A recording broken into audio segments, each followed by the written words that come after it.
Let's bow our heads as we pray. Almighty Father, great God of the universe, how marvelous, magnificent, and magnificent is your name in all the earth. We praise you, we celebrate you, we worship you. Because had it not been for you on our sides, the one who comes to steal, kill, and destroy would have wiped every last one of us out. So we praise you, we magnify you, because we are all still standing. We are still alive, and once there is life, there is hope. We might be dented, damaged, depressed, but not destroyed. We might have been beaten, battered, and bruised, but not banished. We might have been tormented, tested, and torn, but not terminated. And we know that we are alive only because of you. In the words of Tom Paine, indeed, these are the best of times and the worst of times. They're the best of times because you've given to us the best opportunities to serve, the best opportunity to minister, the best opportunity to restore. So we thank you because we still believe that all things work together for good for those who love the Lord. I pray, God, that you would bless this honorable house, this august assembly today. We pray, God, that you would give them a vast vision, because without vision the people perish. We pray, God, that you would give to them the devotion of David. Give to them the diligence of Daniel. Give to them the strength of Samson, the shrewdness of Solomon, the excellence of Esther, the resilience of Ruth, the passion of Peter, the perseverance of Paul, but most of all, give to them the mind of the Messiah, so that they would link up with the one who is omnipotent and omniscient and omnipresent, so that as they lead, you would be the leader of the leaders, the premier of the premiers, the governor of the governor, the minister of the ministers, the representative of the representatives, the speaker of the speakers. I pray, God, that you would bless this territory, that you would do a mighty work that would flood this place with your favor, so that our greatness would not be in the past, but it would be in the future. I pray that you would pave a road so beautiful and so glorious for the future of this territory, that generations yet unborn would read of the history of a people that were downtrodden, down and almost out, but through resilience and through power and through vision and through the majesty and might of God, were able to rebuild more than their roofs and their infrastructure, more than their ports, but were able to rebuild lives and hope and dreams and aspiration. I pray, God, that you would protect the people of this territory. These are vulnerable times, so we need your watch care over us. These are dark days and dark nights. We need you more than ever before. So we cry out to you, because we know that you are present help in times of trouble. We cry out to you because you're light in darkness, you're food to the hungry, clothing to the naked, and a shelter over the head of those who are homeless. We pray, God, that your blessings would fall upon each member of this house of assembly today, so that as you motivate, as you stir us, as you bless us, you would bless in a special way our premier as he lead him.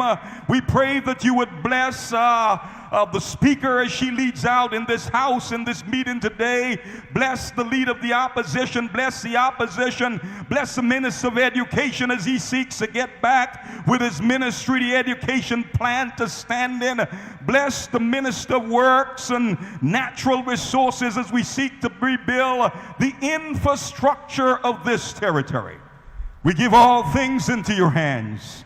And we pray, God, that you would lead this meeting today in such a way that it would be a blessing to every person, every resident, every visitor in this territory. And we thank you for blessing and for favoring us first to all and second to none. And we thank you and praise you and magnify you in the name of the Father, Son, and Holy Spirit. Amen and amen. This house now convenes its sitting.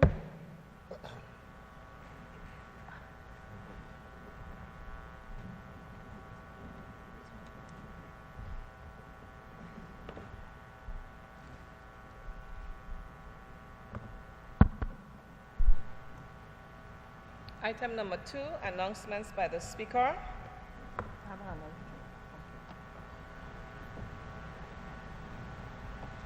Good morning, honorable members, persons in the gallery, the media. It is with an overwhelming sense of gratitude and thankfulness that we are able to convene this very first sitting of the House of Assembly since the severe devastation and passage of Hurricanes Irma and Maria. And I think as a people and as a territory, we do have much to be thankful for. I'd like to especially thank the organizers, the owners of the venue, and especially the public officers and the officers of the clerk and officers of the House of Assembly for working miracles behind the scene to assist and accommodate facilitate the sitting being held here today under the extreme dire circumstances. And for that we are forever thankful.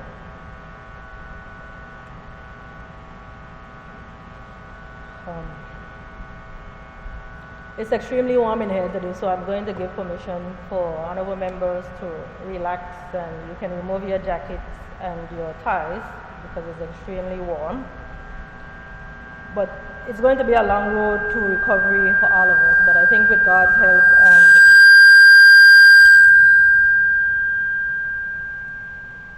with our perseverance that we will prevail.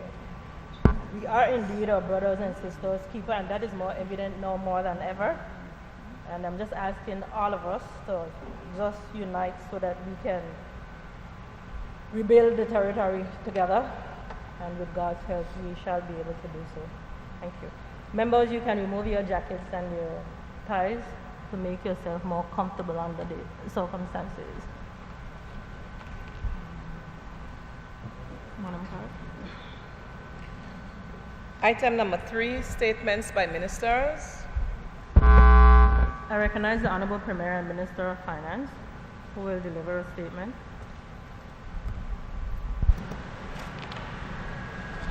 Thank you, Madam Speaker. Madam Speaker, it's been a couple of months since the last sitting of this Honorable House. At the time of the adjournment of that meeting, none of us could have imagined that so much would have changed. Change is a deliberate understatement, Madam Speaker, because even in the face of the devastating events of the past few weeks, the hope and faith that I have for this country and our people is fully grounded. Madam Speaker, this morning I had the opportunity to have a joint press conference with His Excellency Governor Jasper, where I made very similar comments as I'm about to. But it is imperative that I address the people of this country from this forum with similar detail. Madam Speaker, over the last 2 months, our territory has undergone 3 of its most significant and devastating disasters in our history, with the August 7 and 8 floods, as well as the historic passage of the Category 5 hurricanes, Hurricane Irma on September 6 and Hurricane Maria on September 19. The damages to the territory are apparent and significant. We have seen widespread damage to our homes, our businesses, our roads, our electricity, our ports, and so much more of our infrastructure. Despite this as a territory, we have quickly started to rebuild. In the immediate response, we quickly focused on meeting humanitarian needs, clearing debris and restoring sufficient services to allow public services and businesses to restart. There has been good progress here. We also immediately identified high priority areas for attention. Among several areas, these include utilities, housing construction, wholesale and retail transportation and storage, information and communications, public administration and defense, education, health, human health and social work, debris waste management and remediation. Both public and private agencies have been assessing damages to the territory, and we have been addressing a number of areas aggressively as we continue recovery. Madam Speaker, restoring economic growth is central to our vision. In order to achieve this, there are a number of areas on which we must focus. First, we must ensure that our people can return to their homes and an acceptable level of living in order to be a productive part of the redevelopment. Second, we must ensure that our infrastructure, electricity, roads, water, ports, etc., are rehabilitated and well-functioning. Thirdly, we must ensure that our key sectors which will drive the economy are fully operational. To this end, our tourism, financial services, and our business sectors must receive all the support necessary to function. Already we have sought to ensure that accommodations and food services, as well as finance and insurance, are areas of ongoing assessment and support to help residents get back to normalcy. Initial calculations show that many people have been displaced. While we have provided for shelters initially, we now want to make sure people get back to their homes. So the first step is to acquire the material needed to initiate repairs to the homes of those persons who are unable to return to their homes. Other overarching short-term for example, work has now taken place at the Eastern Long Low Community Center to allow for persons who are sheltering in the Francis Letson Primary School to have a place where they can be more comfortable and to allow us to complete the preparations to commence school in that community. Similar approach has been taken in other communities where we are able to repair the damage to community. To assist with this, we have spoken with banks and insurance companies to ensure residents have access to loan reprieves, made arrangements for insurance adjusters to quickly get an island, and have waived custom duties for certain items. We have also relaxed labor and immigration policies for contract skilled workers to jumpstart the rebuilding process and secure housing for residents. Madam Speaker, we have made good progress in clearing the roads, restoring water, critical services, and other areas. Critical government services such as immigration are also functional, and I've charged my team with ensuring our borders are safe and functional. Business continuity have been an area of concentration for my office post-Hurricane Irma, and you're aware that I've always been fully committed to this sector. Our financial service sector has shown great resiliency with business continuity. The corporate registry systems are able to be up and running successfully on Monday, September 11, immediately following Hurricane Irma. The industry, which has relocated some of its staff to maintain functionality, are already planning for a full return later this year. Many of our tourism properties, though badly damaged, have already started to rebuild, and at least 2 marinas have reported that they plan to have boats in the water before the end of this year. To immediately address rehabilitation of our local economy, I have tasked the Trade Department to identify opportunities to support local businesses during this time. We have begun assessing businesses to see what support government can provide to ensure those businesses are operational, providing jobs, services, and goods to the territory. I want to assure the residents of the territory the government is working hard to plan the way forward. Considering our long-term goals to rebound from this disaster, we have started to re-establish relationships to foster our rebuilding. We've had visits from a number of governments around the region to assess our needs and other support in various forms. We've also had assessment visits from the United Kingdom Foreign Secretary, Sir Boris Johnson, and the Department for International Development Secretary, Priti Patel.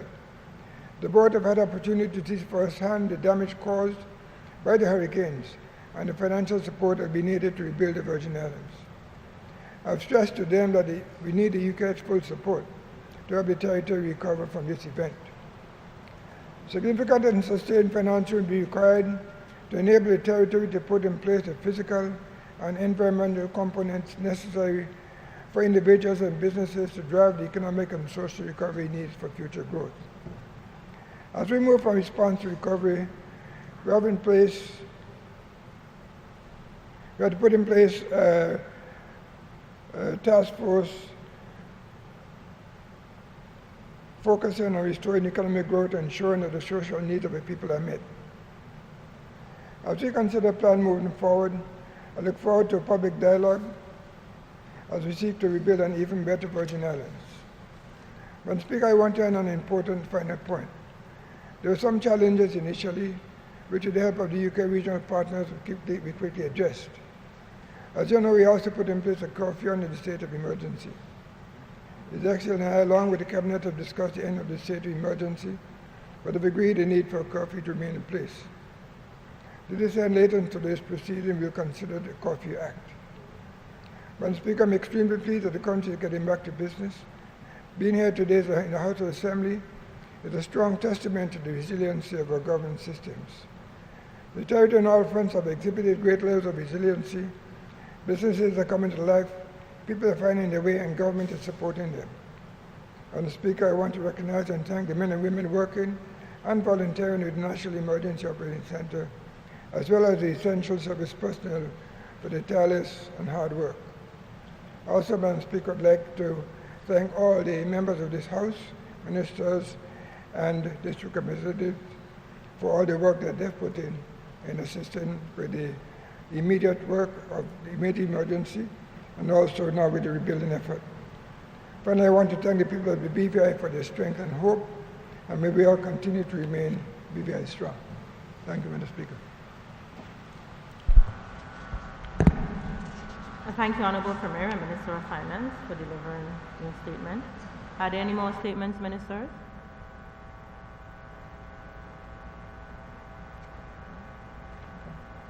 Having none, we'll move on to the next item. Madam Clerk. Number 4, notices of motions given orally. I recognize the Honourable Premier and Minister of Finance, who will now give notice of his motion. Thank you, Madam Speaker. I rise to give notice at the latest stage in proceedings. I seek to leave to move the motion standing in my name under item 5.1, Roman 1 through 4 on the order of the day.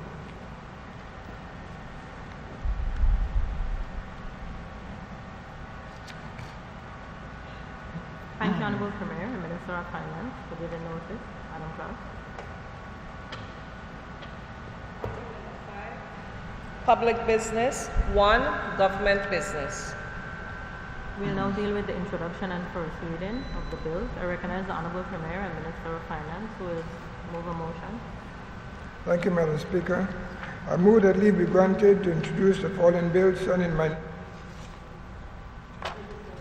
Act 2017. Madam Speaker, I rise to second the motion. It has been moved and seconded that leave to introduce the bill, shortly entitled Limited Partnership Act 2017, be granted. Those in favour? Aye. Those against? The ayes carry. We call upon the Honourable Premier and Minister of Finance. Thank you, Madam Speaker. I introduce the bill standing in my name shortly entitled Limited Partnership Act 2017 and will explain its provisions at the second reading. Madam Speaker, I now move that the bill shortly entitled Limited Partnership Act 2017 be read the first time. Madam Speaker, I rise to second the motion. It has been moved and seconded that the bill shortly entitled Limited Partnership Act 2017 be now read a first time. Those in favour? Aye. Those against? The ayes carry. I call upon the clerk to read the bill for the first time. This act may be cited as the Limited Partnership Act 2017. We will now move to the second bill for the introduction and first reading, and I call on the Honourable Premier and Minister of Finance to move a motion. Thank you, Madam Speaker. Madam Speaker, I move that leave be granted to introduce the following bill, signing my name shortly, entitled Curfew Act 2017. Madam Speaker, I rise to second the motion. It has been moved and seconded that leave to introduce the bill, shortly entitled Curfew Act 2017, be granted. Those in favor? Aye. Those against? The ayes carry. I call upon the Honorable Premier and Minister of Finance. Thank you, Madam Speaker. I introduce the bill signing my name shortly, entitled Curfew Act 2017. I will explain its provision at the second reader. Madam Speaker, I move that the bill shortly entitled Curfew Act 2017 be read the first time. Madam Speaker, I rise to second the motion. It has been moved and seconded that the bill shortly entitled Curfew Act 2017 be now read a first time. Those in favor? Aye. Those in favor? Aye. Those against? The ayes carry. I call upon the clerk to read the bill for the first time. This act may be cited, This act may be cited as the Curfew Act 2017.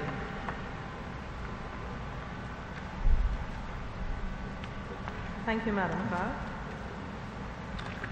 We'll now move to the suspension of the standing orders, and I'll call on the Honorable Premier and Minister of Finance to move a motion. Madam Speaker, I move that standing order number 52, paragraph 2, be suspended to allow for the bill shortly entitled Curfew Act 2017 to be read a second time.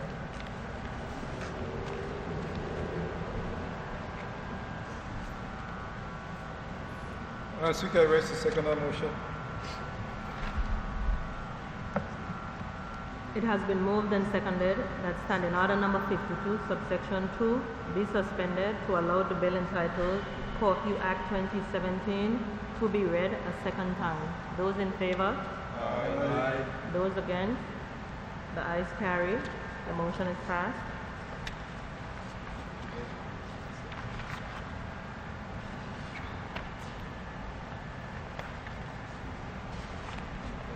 We'll now move to the second and third readings for the bill, and I recognize the Honorable Premier and Minister of Finance who will move the motion. Thank you, Madam Speaker. Madam Speaker, I move that the bill shortly entitled Curfew Act 2017 be read a second time. And Madam Speaker, I'll explain the object and reason of this bill.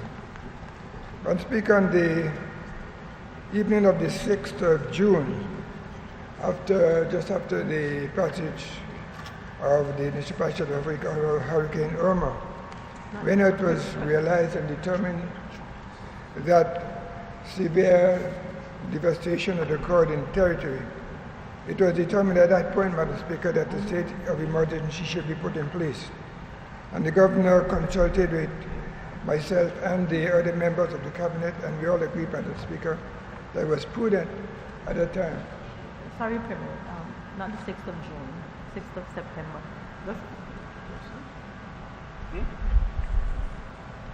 In your... 6th of September. Go ahead.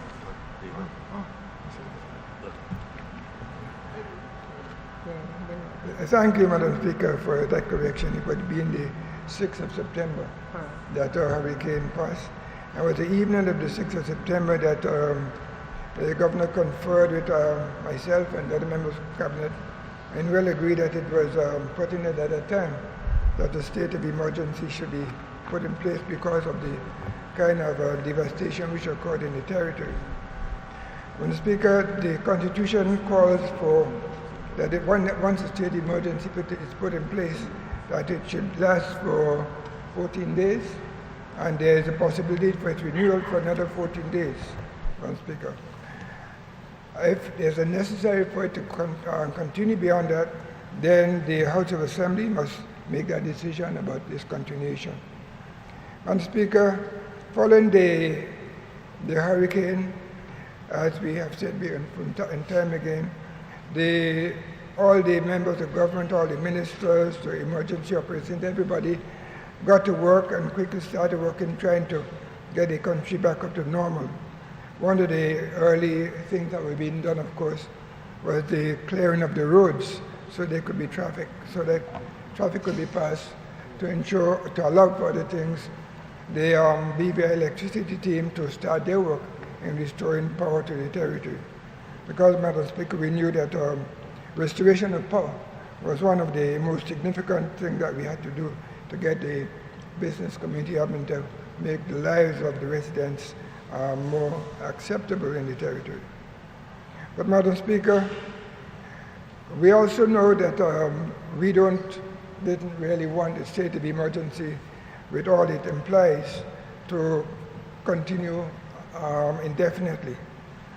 And so, but we also knew, Madam Speaker, that we needed to have this curfew continue. Madam Speaker, this curfew was put in place and it was put in place as a regulation under the state of emergency. And this was put in place, Madam Speaker, because there was the power was gone and places in darkness, and because also, Madam Speaker, there was quite a significant inappropriate activity, I should say looting going on in the territory, Madam Speaker, whereby many of the businesses in Rotong, Virgin Garden, other parts of the territory were affected severely. And Madam Speaker, in order to be able to restore order, so to speak, and to maintain the confidence of the businesses and the community in government and in order society, this curfew was put in place, Madam Speaker. Madam Speaker, following that and following the arrival and the assistance of external support, things became a lot better as far as the disorder is concerned, Madam Speaker. And then we decided, well, it is not, as I said before, we did not want the state of emergency to continue indefinitely. But in order for the curfew to continue, which we wanted as a government, which most of the businesses in the community wanted to continue, which most of the community we consulted wanted to continue, it couldn't continue as it were under the state of emergency. And so, Madam Speaker, because of that, we decided it was important that we brought a bill to this House to set in place a curfew law. And this is what is before us, Madam Speaker. And once this bill is passed, which I'm sure all my colleagues will be supportive, it means that we can keep this bill in place for as long as we think necessary. It may end in a day or a week or whatever, but we kept in place to ensure the safety of the community, Madam Speaker. And I know, as I said before, this extension of the curfew has support throughout the entire community. So, Madam Speaker, I'd like to refer this bill to the House and to my members and seek their support.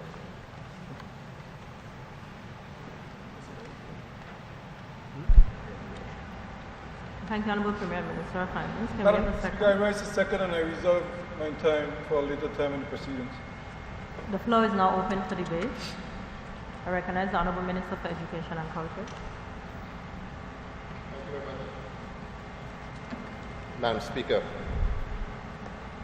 Speaker, like yourself and certainly the Premier and other members of this Honorable House that have been going around the community and also speaking to the people, I want to say, Madam Speaker, how happy I am that I'm alive today following the events of Hurricane Irma.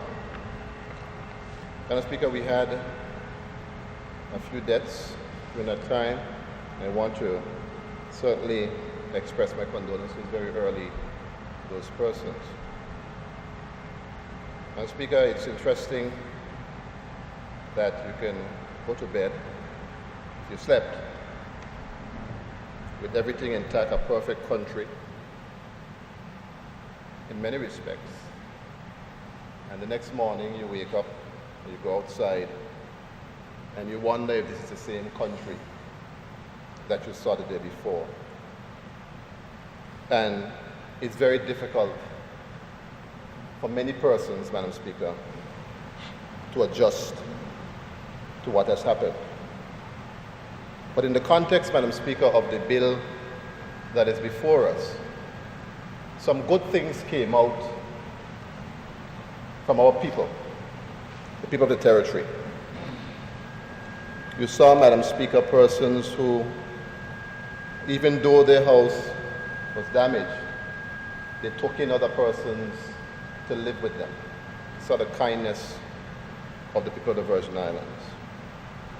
I said to some teachers when I was speaking to them the other day that perhaps Irma took all the bushes away for a reason. Because sometimes we get so caught up in our little world, in our little area, and you don't talk to your neighbors anymore, you don't even know who your neighbors are. And so some camaraderie came out and persons were out in the community, Madam Speaker, trying to help, trying to clean up. I saw backhoes come out. I know they were not engaged by the government to do that kind of work, but they came out with the machines to try to help. So the goodness in our people, the inherent goodness in our people came out following the storm. But some other portions came out as well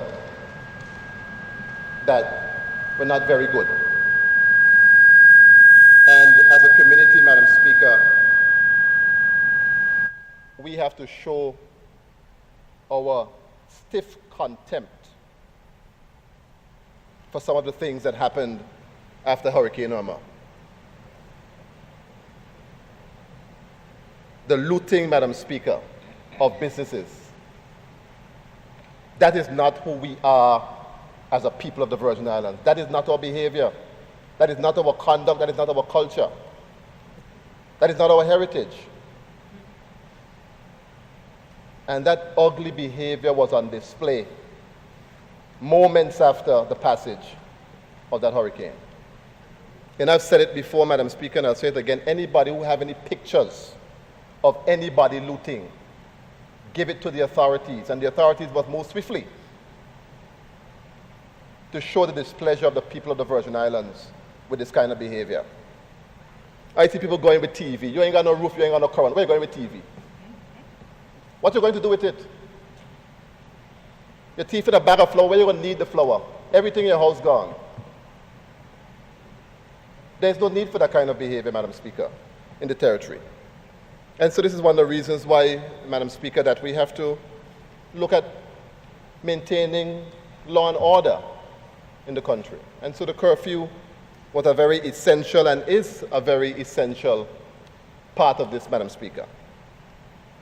Now, when you're talking about a curfew, you're talking about restrictions on people's freedom of movement. And there are protections for those freedoms and rights in the Constitution. I think it's Section 18 of the Constitution that deals with the protection of freedom of movement. So that is going to be my starting point in my discussion or my contribution on the bill. Because persons' rights must be respected. But at the same time, within the Constitution, you have some rights that you call absolute rights, meaning that you can't derogate from those rights at all. Nothing can change those rights. Those are inherent rights that you have. The state cannot interfere with them at all. And there are other rights. Those are called qualified rights that you can derogate from based on the exigencies of the situation. And your freedom of movement is one of those rights that can be interfered with. Now, Madam Speaker, but you can't interfere with those rights willy-nilly. You can't do it that way. It has to be something that is reasonably justifiable in a democratic society in the interest of certain things. And the things that are listed out in the Constitution are things like defense, public safety, public order, public morality, or public health. And so, as I said before, you just can't go and do those things willy-nilly. In the first part of the bill, Section 3, Section 3 tells you, sets out the power of imposing the curfew. And inherent in that, Madam Speaker, which is Section 57 of the Constitution that gives rise to the National Security Council. That's a council made up of the governor, the premier, whoever the premier might designate to be, the attorney general, I think the police commissioner as well. And so, even though the powers are with the governor in the Constitution to make the order, his decision to impose a curfew is subject to Section 57, which means he can't go do that by himself either. He has to then consult with the National Security Council. So there is some safeguards in the bill, Madam Speaker, so that one person just cannot decide that they're going to tell the rest of us that we can't be on the street at a particular time.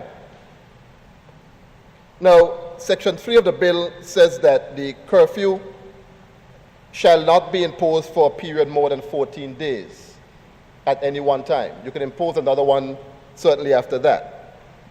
Section 4 of the bill says, Madam Speaker, that no person shall be on the streets between such hours as may be specified in the order which is written by the governor, except under the authority of a written permit granted by the governor as may be specified in the order. So you do the curfew, you make a decision you're going to implement a curfew, and then you do the order to give effect to what you want to carry out specifically, Madam Speaker, under the curfew. And as the Constitution said, and I mentioned some of them, public safety, public order, public morality, or public health. And one of the things about this bill is that it gives you sufficient flexibility. Because you might have a particular situation in a particular part of the country. Let's use public health, for instance. You have an outbreak, let's say, in West End, leader of the opposition. But the situation is only in West End. You have now the authority to impose that curfew or make that order specific to West End, because it's only a situation that is affecting West End. Likewise, it gives you flexibility like we had recently, where because you had looting, yes, that's one part of the issue, but we had no electricity, so the place was in total darkness. The roads are in a state of disrepair, and so on. And you have a natural disaster. You can impose an entire curfew for the entire territory. So there is good flexibility. And AG, very good drafting, sir. And AG, very good drafting, sir. For the way we were able to get the legislation done in a very flexible way, Madam Speaker. Now, when you impose a curfew, like might be the case now, it creates a problem, because if a curfew is in place, and unless you perhaps would have gotten permission, like how we were able to give permission to some of the persons who are emergency personnel, they got a pass to go out and do certain things. You have a curfew, you have a natural disaster, you want to get the territory back to normalcy as quickly as possible, but business people can't come out and clean up their businesses and do different things after the curfew time. And that in and of itself could be counterproductive to moving the country forward in a very swift way. And so built in the legislation, Madam Speaker, there are provisions for exemptions. So within the order, you can give an exemption to a particular class of persons or individuals that you know the service that they're providing is perhaps important to the overall recovery effort. And so while the curfew might be in place for everybody else, because of the nature of the work or whatever circumstances these persons may perform, they can be properly exempted, Madam Speaker, under the piece of legislation that we have. Now, Section 6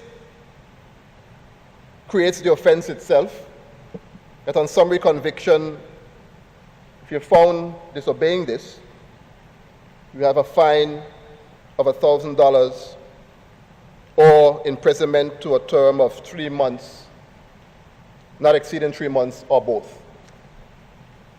And then you have the defense, because if you have that, most offenses have a defense unless it's a strict liability one. And so the defenses under this section, Madam Speaker, it says that if you're engaged in an employment activity or going to or returning from home or returning home from an employment activity without any detour or stop. So for instance, you might have a situation, but you know the hospitality industry is important to the territory. And if you have your guests here in the hotels, and I'm using that as an example, you got to provide services to them. You can't put a curfew, everybody stay home, the guests them stay there dead for hungry. You can't have that. And so it would be a defense in here for instance, a hotel worker to say I'm coming from work and I'm going straight home. But if the hotel worker coming from work make a stop by the rum shop to get a little shot of Brugal, you'll be captured by the law because it says without any detour or any stop. So you must be leaving straight from work, straight home, in order to be able to avail yourself of the defense that is in the law. And it also says if you're involved in an emergency, which means for this purpose, any unforeseen set of circumstances that call for immediate action. You're home, your child's sick, the child needs to get to the hospital. It's a defense to be able to do that. It's an emergency that will be properly captured by the law. Madam Speaker, in the Constitution, there are certain imperatives there as it relates to a curfew period. We're nearing that period, and so it's important that we have this curfew act in place.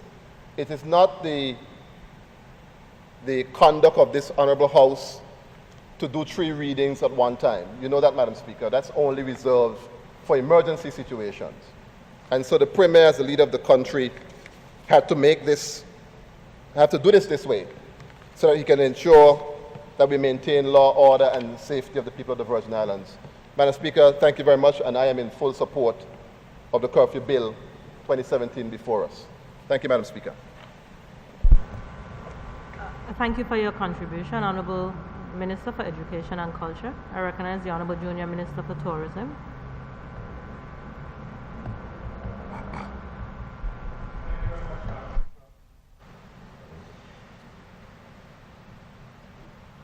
Madam Speaker, I want to first start by thanking Almighty God for sparing my life. And Madam Speaker, sometimes, and I ask for your forgiveness and the forgiveness of the members of the House of Assembly and my colleagues.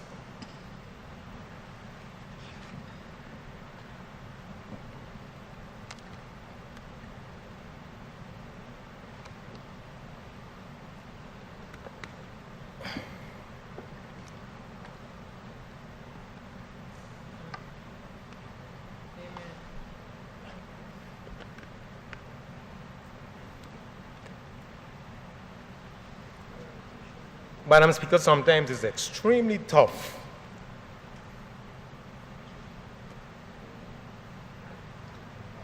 it's extremely tough to acknowledge that the Lord has spared your life to see another day. And Madam, I tell people I'm not ashamed to say, I cried during Hurricane Irma. I cried after. And tomorrow will make exactly 1 month since Irma struck. And Madam, I still cry. I cry because I'm alive. I recall, Madam Speaker, the day before the hurricane, we had a caucus meeting. It was a short caucus meeting because the Premier wanted all of us to go home and continue to make the necessary preparations for a hurricane.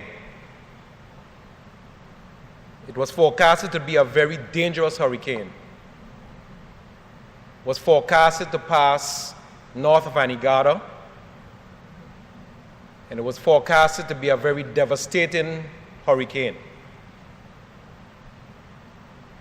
But Madam Speaker, there is no person in this territory alive today that can say with any degree of certainty that they were ready for what Irma delivered on this territory. And if there's anyone that can, I would love to see them and have that conversation. But when I realized that I was still alive after Irma, and I looked around and I saw that persons were still alive, all I could do is thank Almighty God.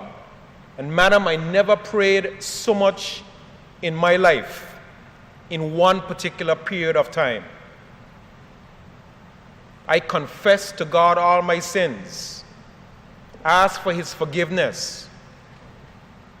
I confessed to anybody that I had offended, anybody that I had wronged, and I still continue to do it today.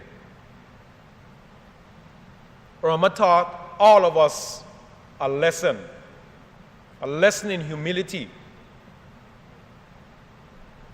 how to be our brother's keeper despite the differences we may have. And so I'm hoping, Madam Speaker, that out of Irma comes a lot of good. The good has already been portrayed within our community. And so let me continue by saying how good it is to see your face. I know you weren't here for the hurricane, but I'm happy to see your face. And likewise, I'm happy to see all of my colleagues and all of the persons in the gallery, the press, and anybody under the sound of my voice. I'm happy to know that you are still alive and that we can see each other's face.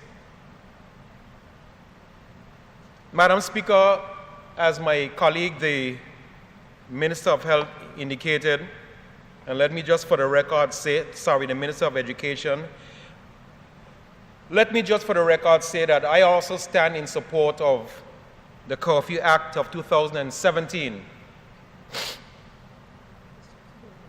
and want to commend the Attorney General and all those who were responsible for crafting this piece of legislation that is before us this morning. I think I'm confident that the bill will pass overwhelmingly, because we have seen, Madam Speaker, the need outside of the provisions of the Constitution. We see the need for such legislation to be in place. I don't think that any of us anticipated years ago that we would have to come to this Honorable House and extend or pass a bill that would allow for the extension of the curfew under the Emergency Powers Act. Because history has shown us that in most hurricanes we have been able to recover in a short order. But this is a different monster that is before us. And then on top of Irma, we had Maria. And I can tell you, Madam Speaker, I'm not ashamed to say too, I was more terrified with Maria than I was with Irma, because after you survived Irma, you had an indication of what was left. But then for Maria to come, and initially the forecast indicated that we were going to get tropical storm force winds up to about 60 miles per hour. And I listened attentively to R95 when Governor Mapp of the United States Virgin Islands was saying that by 4 a.m., the eye of Hurricane Maria would have passed over St. Croix, and that St. Thomas and St. John in the U.S. Virgin Islands would experience tropical storm winds of up to 60 miles per hour. And I said, thank you, Jesus. Because St. Thomas and Tortola are close enough. St. John is in front of my house, and St. Thomas is just 10 miles to the west. So I reckon we were going to be in that 60 miles per hour tropical storm wind activity. Lo and behold,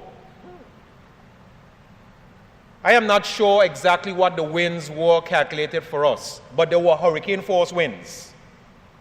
And they lasted longer than Irma, sorry. And they sounded different. And things were moving around. And I was saying, well, what's left of my roof now is going to go or gone. But thank God, again, thanks to Almighty God, the damage to the buildings was very minimal, although the damage to the road on the south side was completely devastating. But again, we were alive and we are still alive. Madam Speaker, it was very unfortunate that after Hurricane Irma, volunteers started to come out with their heavy equipment, backhoes, Himax trucks, and begin to remove debris from along the roadway, from across people's driveway and so on. And while that good was going on, unfortunately, persons decided to do otherwise. I remember in West End, I saw persons with suitcases going up and down the road, and I thought initially that those persons perhaps may have lost their belongings, and so they contained their belongings in a suitcase and they were moving from point A to point B, only to be told and to realize later on that these persons were part of the looting situation, looting Big Ben's, looting Kelly's, looting whatever store that was compromised as a result of the hurricane. And Madam Speaker, it has been properly documented that some business places were not affected by the hurricanes, but persons deliberately compromised those business places to take advantage of a situation. And so I want to join with my colleague, the Minister of Education and Culture, to tell anyone, and forgive me if I'm angry now, Madam Speaker, because this part angers us. This is not who we are as a BVI people. The looting is not in our culture. It is not in our heritage.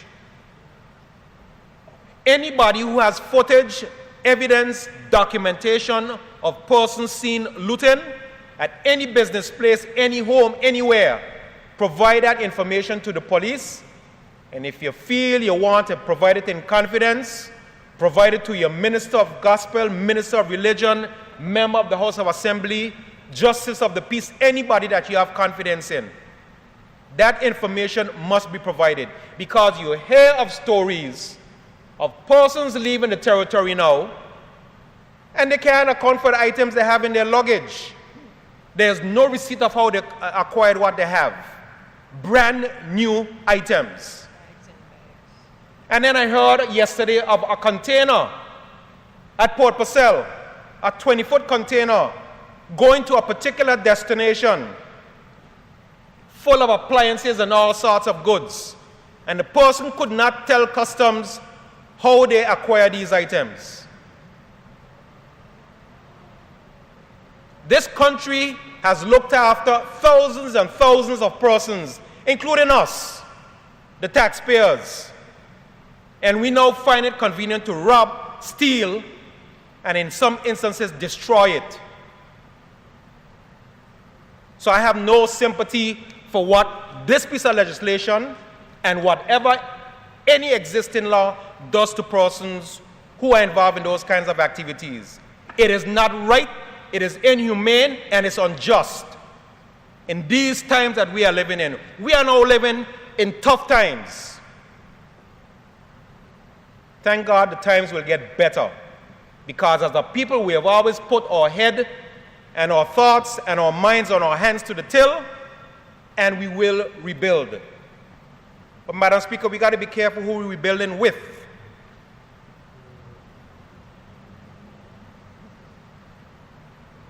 One gentleman told me that he told his employees, if you know you were looting, do not show up to work. 4 of them didn't show up to work.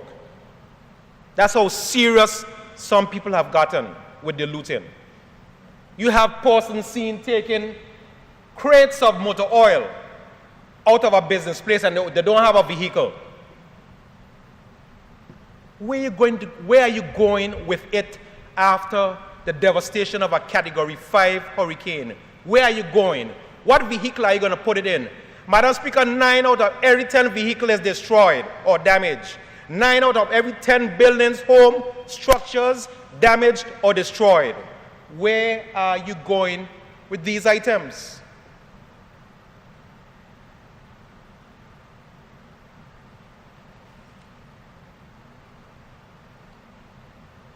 I just want to say an ending, Madam Speaker, on this particular bill, because I know we have, let me just double check and make sure. We have, yes, we have other business. And I know that my other colleagues want to speak. Madam Speaker, we could spend almost 2 weeks in here on this one bill if we wanted to spend the time to talk about the importance of this curfew. The curfew is designed to ensure that the roads are cleared, electricity and water is restored, basic infrastructure is restored, certain businesses, if not all businesses, can get up and running so that the economy of the Virgin Islands can get up and moving again. Bearing in mind that the government has already given concessions on a number of items. So revenue loss to the government is a reality for several months. But we need to allow the economy to get up, get jump-started and rolling again. But it's also to protect life, people, and property. Today you're still hearing about people going on people's property and stealing what does not belong to them. Why are you removing a generator from somebody's property? Does not belong to you. Why are you removing somebody's furniture from their property? They can see it in a pickup truck going down the road. It does not belong to you. You don't have a roof over your head, but you're going with somebody's sofa. And then you're trying to apologize to the person to justify why you're going with it. There's no justification in going with somebody's property. Does not belong to you. It's outright thieving, better known as stealing or looting.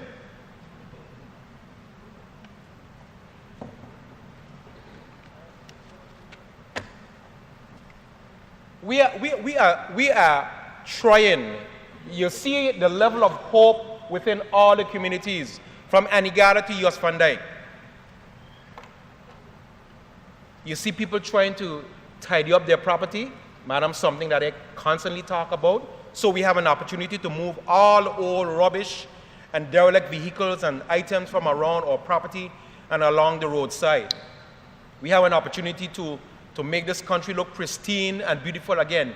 You look at the hillsides and you see the trees coming back in all their glory. Twisted and all, they're still coming back. I had someone come in and assist me with clearing some of the trees in my property. And the person pruned a mango tree and left a branch sticking out. And Madam Speaker, I saw 5 shoots coming up vertically from a horizontal branch. That's to show you how powerful nature is. And so this country is going to look beautiful in a matter of weeks and months. But the hard work, the heavy lifting, the rebuilding is going to require every single man and woman, BV Islanders, belongers, residents, and friends, and persons who really, really love the BVI, for us to come together, work together, and to do it together to restore these islands to what it used to be. I went to a tourist board staff meeting on Monday, and the director indicated to the staff that hurricanes Irma and Maria destroyed the Virgin Islands when it was at the top of its tourism status. All the numbers were going through the roof. Our arrivals were up, our day charters were up, our day sales were up, everything was up. And unfortunately, it has been destroyed. But as the Premier just said, the mariners already are making provisions to have the boats out before the end of the year. The charter boat show, I understand, will continue. And so life and hope and activity is beginning to spring to life back in the Virgin Islands. Thank you very much, Madam Speaker. Thank you for your contribution, Honorable Junior Minister for Tourism. I recognize the Honorable Deputy Speaker and Member for the 5th District.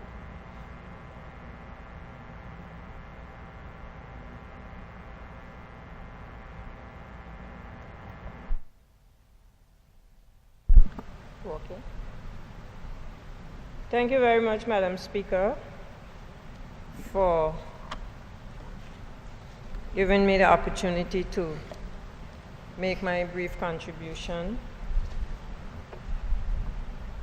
on the bill that is before us, Madam Speaker. Before I mention anything about the bill, Madam Speaker, I want to just emphasize that today is a historic day on many fronts.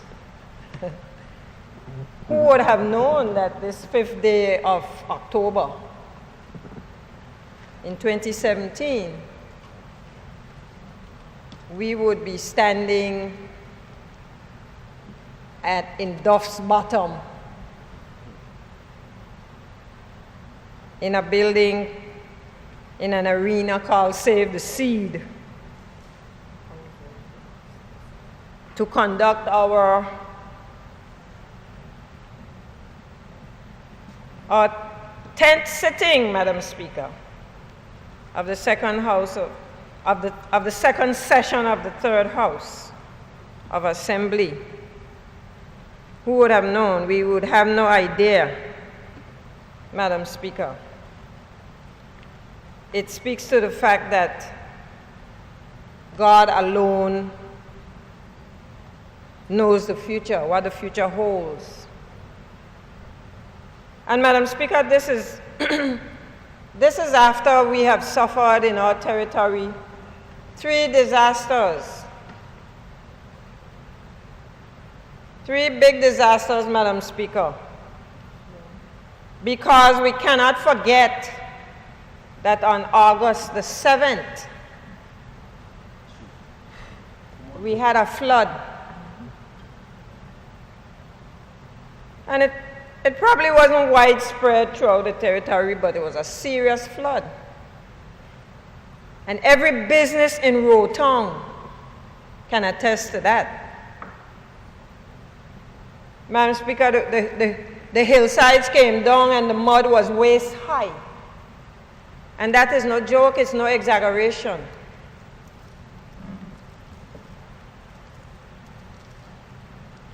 People set to work, Madam Speaker. Minister of Communications, he moved fast. The heavy equipment operators moved fast. And we cleaned up and thought that we were ready to go. But then Miss Irma came along. Irma, Madam Speaker, will be written in our history as the hurricane that tore apart the Virgin Islands. Flatten it, rip it up, Madam Speaker. No joke. Territory-wide,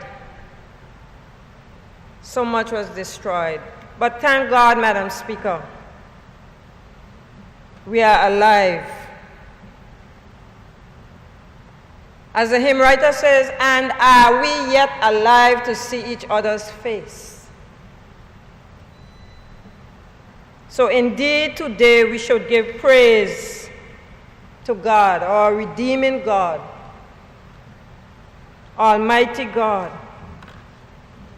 our most loving Jehovah God, because today we are alive and we can speak of His goodness. Somebody said to me the other day that they are looking in all that has happened for the good that will come from the storm, because this can't be all bad. In so much destruction, there must be some good in it. And Madam Speaker, we are looking for the good. There are so many messages in that storm.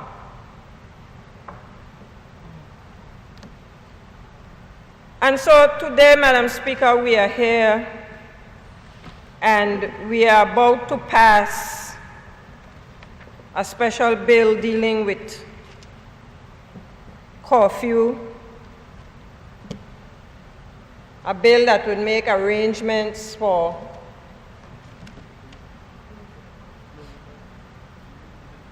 different times and hours and places, Madam Speaker. But before, and I am in full support of the curfew bill, Madam Speaker, I must add, because it was the one means by which some measure of control could have been enforced under the emergency situation that we found ourselves in. But Madam Speaker, I want to say up front, I don't know really what the laws are on the books that speaks to behavior of persons after any kind of disaster in terms of the looting and stealing and destroying property. But whatever it is on the books, Madam Speaker, we need a more serious law. We need something to hold people accountable for their behavior. And we probably can make an excuse and say, you know, persons, and in some cases I think they probably might have been out of their mind because some absolute madness took place. But people should be controlled, Madam Speaker. And as speakers before me, the Minister of Education and the Honorable Minister for the Junior Minister for Tourism said, this is not us, it is not our behavior, and whoever joined in or who didn't join in, it is something that's undesirable in our territory, and we must do something about it. Because it was noted, Madam Speaker, that a number of the properties that were seen, smashed, glass broken, and given way for entrance were not in fact damaged during the storm. And I heard young people as we drove around saying this, oh, but when we passed yesterday, that glass there was not broken. So some willful acts took place so that other persons entered people's property to take away what wasn't theirs. Madam Speaker, it was done to such a large extent. It was on such a wide scale. It was done to such a level that is inexcusable. It wasn't a matter of taking anything to grab something. It was destroying people's property. Madam Speaker, I know for a fact the supermarket in Huntersgut was well secured, but the bolts were dragged off and the doors smashed, and people went inside and emptied it in broad daylight. In broad daylight. Businesses at the Pear Park, people can attest to the fact that they saw persons smashing the glass. This was days after the storm. Why would that be allowed? Why would people be able to go scotch-free after damaging properties like that? We need a strict law against such behavior going forward, Madam Speaker. It is not right. And we cannot condone it. We cannot pretend that the storm passed and everywhere was destroyed, so let's finish it off. And then there were vehicles that were not damaged during the storm.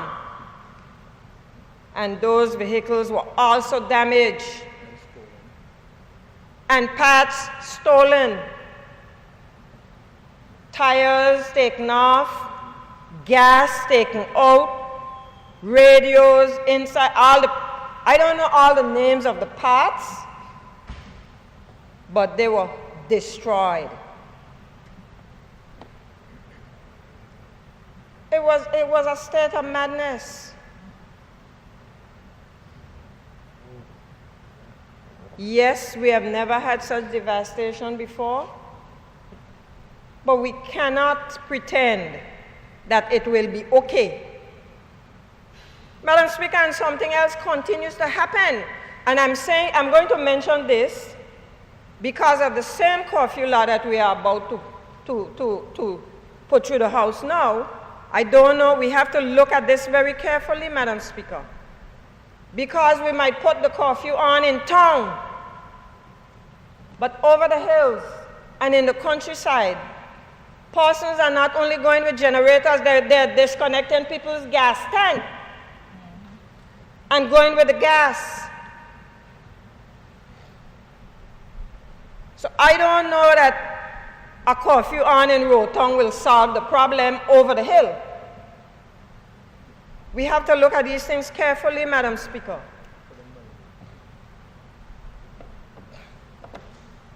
People must not be able to enter other people's property and disconnect what is not theirs. Why are you disconnecting my gas tank? You don't have a generator, try to get one. Maybe I can help you to get one, but don't disconnect mine. Don't come in my yard and try to take the tires from my car. We can't live in that kind of state. So when the curfew is on in East End, I also want it on in Fire Hill and Huntom's Gut and Long Trench. Everywhere, because people, when they can't get to do what they have to do in one place, they're going in another place to do it. And these are not practices of us. And if any of us are found doing this kind of thing, yes, not only shame on us, we should be brought to justice, just like anybody else. We can't follow the fashion. It is not fashionable, Madam Speaker.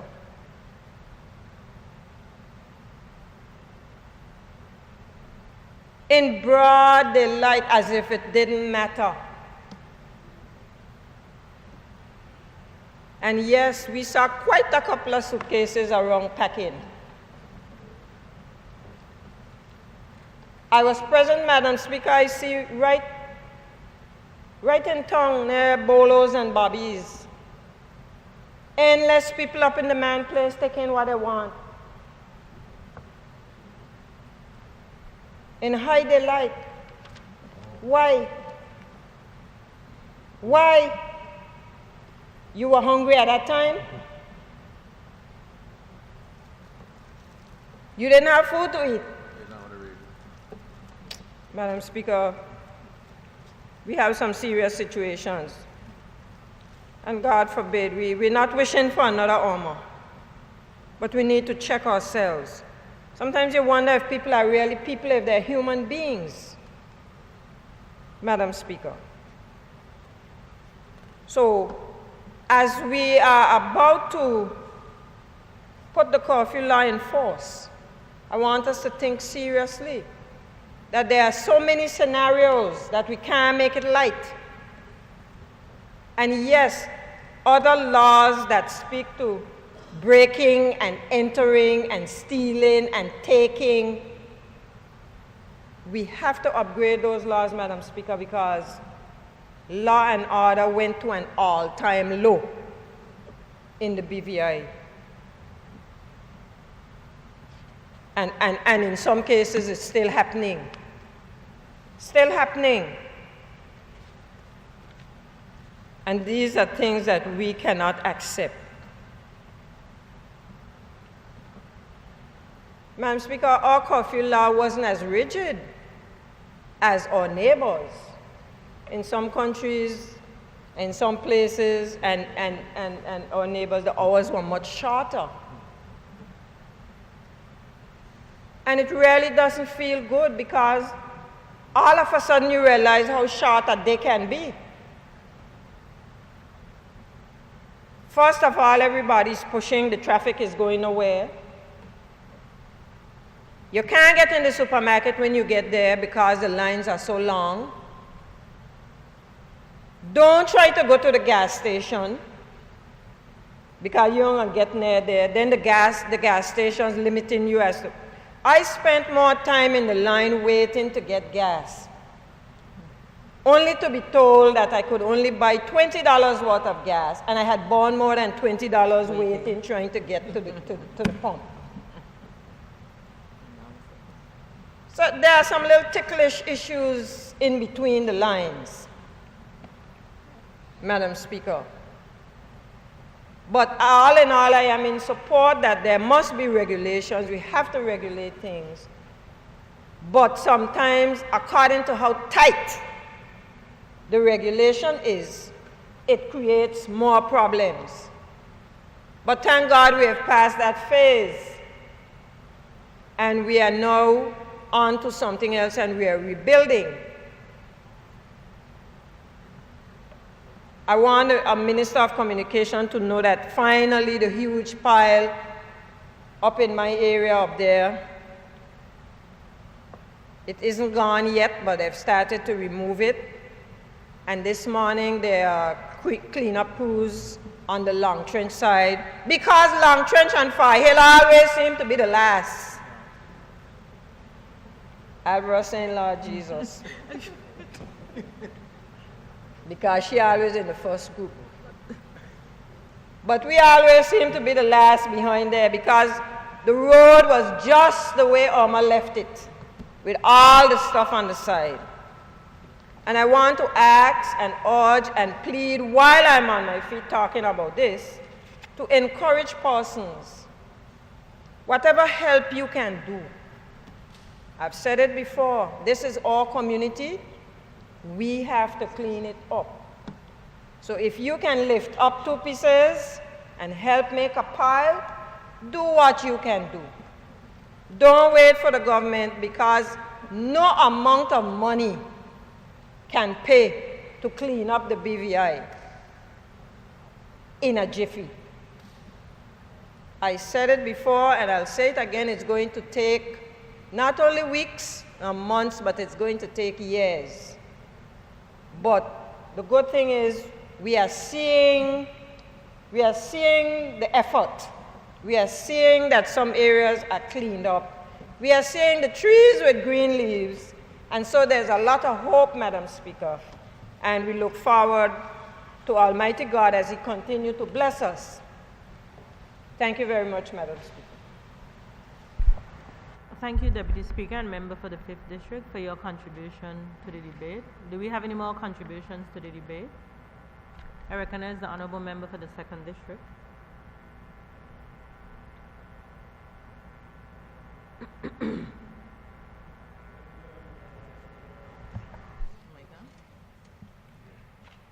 Thank you very much, Madam Speaker. As my colleagues before me stood, Madam Speaker, I too want to stand and give my support to the Virgin Islands Curfew Act of 2017. And first and foremost, take the time to say thank you to Almighty God for our spared lives, for His mercies, for His grace. As Pastor Simon played this morning, even though we might see destruction, we have the ability to get up again and rise again. So I am grateful for my spared life, and I don't take it lightly that I and we have been given another chance. What I hope and pray, Madam Speaker, that we do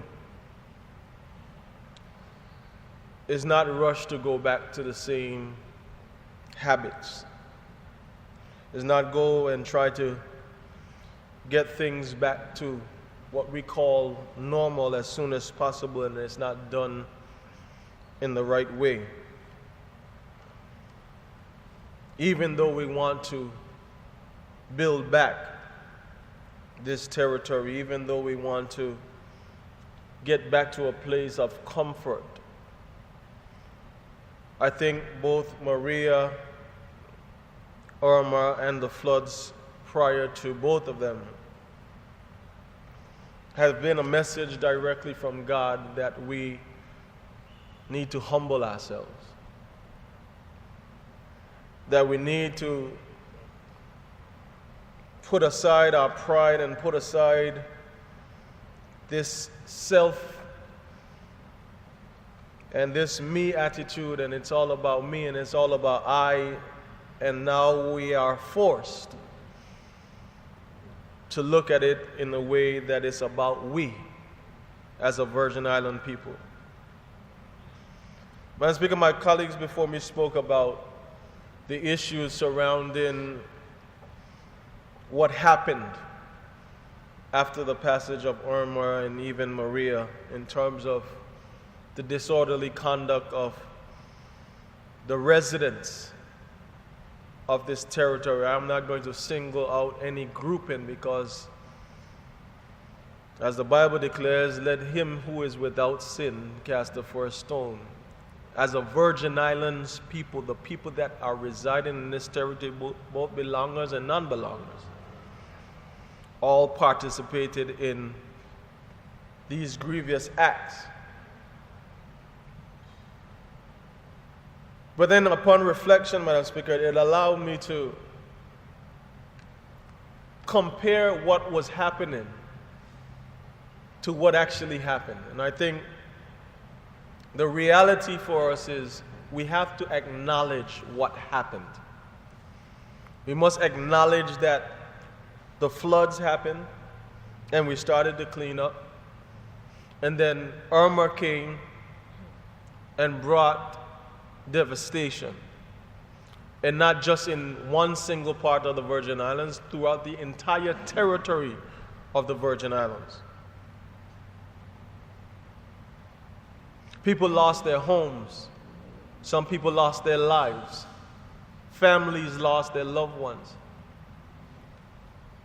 Properties was destroyed. Cars were destroyed. But then for those of us who have life and who have our lives, the question I will ask us is, what is going to be different? What is going to be different about the way we treat our brothers and sisters? What is it going to be different about the way we speak to each other, how we look out for each other? What is going to be different for those of us who are elected to lead this country? What is going to be different in terms of our service to the people of this Virgin Islands? Or are we going to be in a haste, in a hurry to build back, as we call it, these Virgin Islands, and do things rushingly but not properly?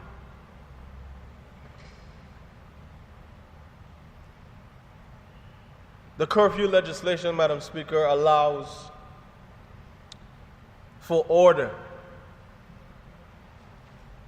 in some aspects to be maintained, to allow for those persons who are emergency persons, those heavy equipment operators, the different auxiliaries of government and even the private sector who have contributed immediately after Irma and the passage of Maria to start the cleanup efforts. The hardworking people from the BVIEC, water and sewage, the different governmental departments that have been working around the clock, Madam Speaker. It allows for them to continue to clean up and restore power and get us back to a place where we have the things that we may have taken for granted. It is no mistake, because I don't believe that God makes mistakes. I think the mistake would come if we don't acknowledge where we are. In order to know where you're going, you first must acknowledge where you are. And I think where we are as a BVI is we have a grand opportunity, because everything, including us as individuals, have been put on the same wavelength. It's not about me and my position. It's not about me and a title. It's not about what I have versus what you don't have. Right now, we are on the same playing field. And that is what being a Virgin Islander, from what I understand it to be, from what my parents taught me growing up, from what I heard my grandparents talk about, is what we have right now, where a community of people looks out for one another. That I'm not concerned about me and my and I and what I am doing and how I'm doing this but I'm doing it for the greater good of the BVI community. This curfew legislation, Madam Speaker, allows, again, for those persons who do not need to be out after specified time periods to be in your homes. The place is dark, Madam Speaker. There are pockets within the capital of Roatan and some other areas that are restoring power. But the outskirts of the territory, Just Van Dyke and Virgin Gorda and parts of Anegada are still without power. It's still dark. People are still uneasy. Even though we are very hopeful in what we are doing and the efforts that we are doing as a territory to get back to a place of normalcy, the reality is people are still hurting. And if we are not careful, we would ignore some of the issues that exist through Irma, through Maria, through the floods. So, Madam Speaker, this curfew order sets out to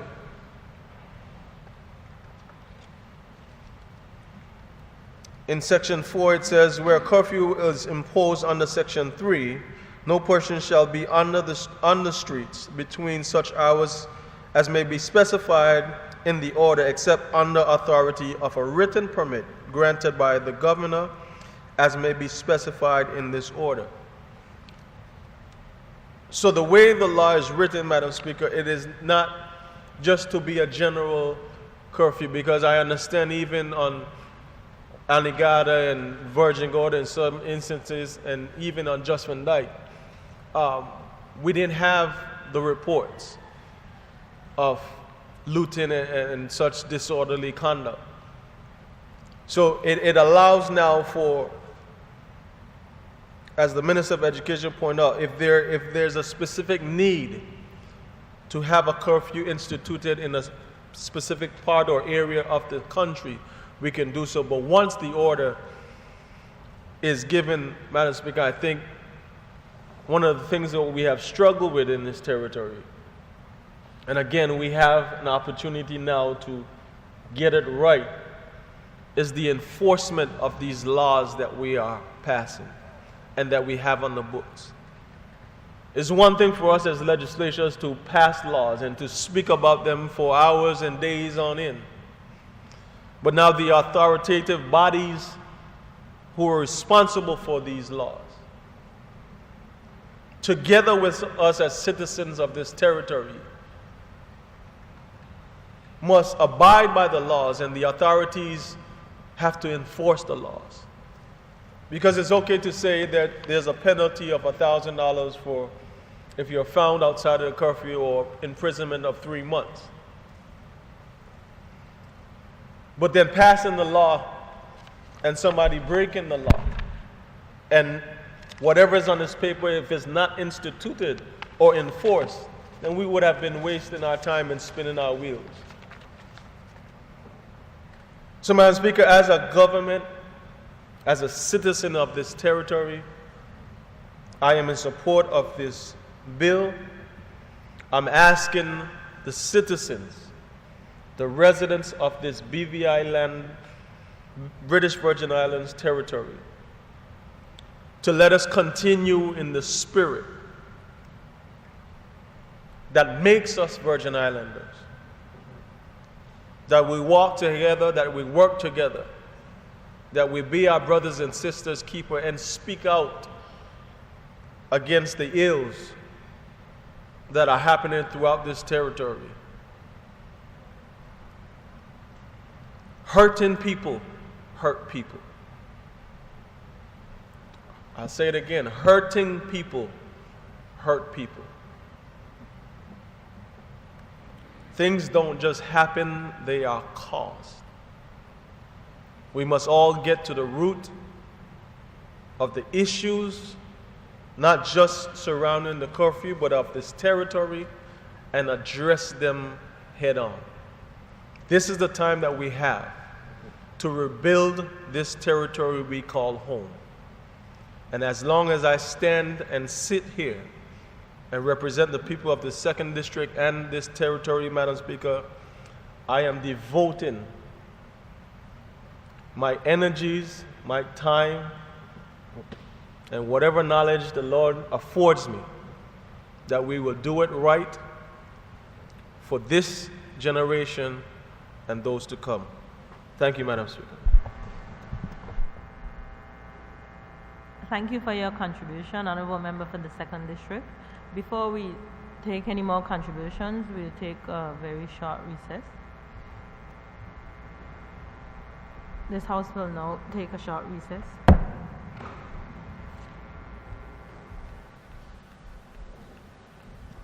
This House now resumes its sitting.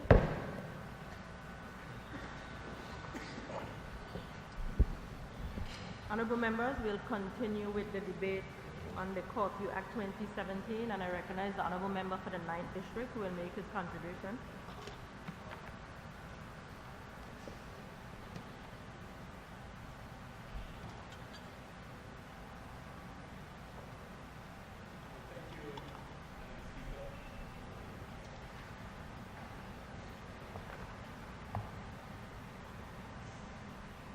I rise, Madam Speaker, in support of the bill before the House, the Curfew Act 2017. But before I make my short contribution, Madam Speaker, I would like to first of all thank God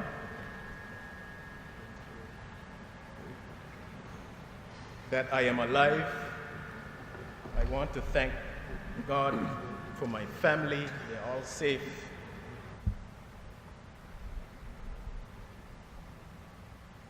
During the storm, I wrote it out at my house, and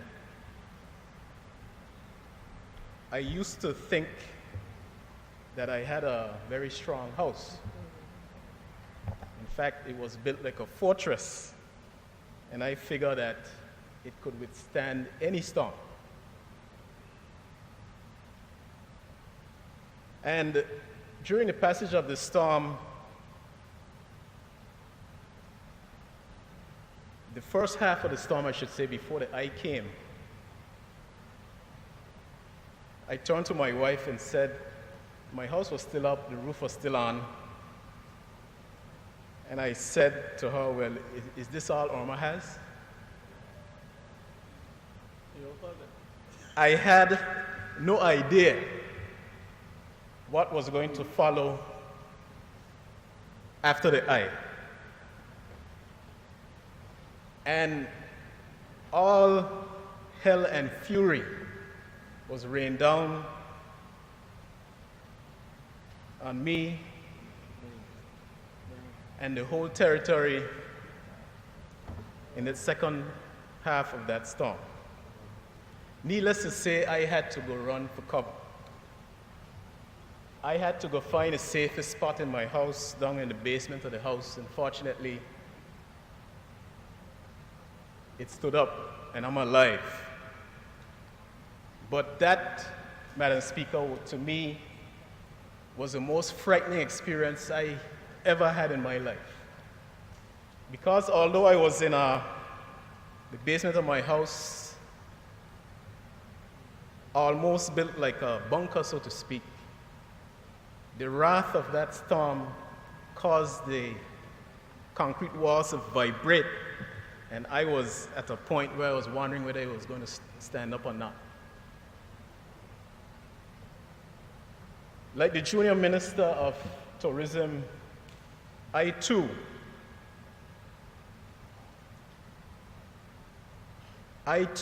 confessed all my sins on that night. I confessed to anyone who I may have done any wrong to. And I pray, Lord, to save my life and my family's life. It was one horrific experience.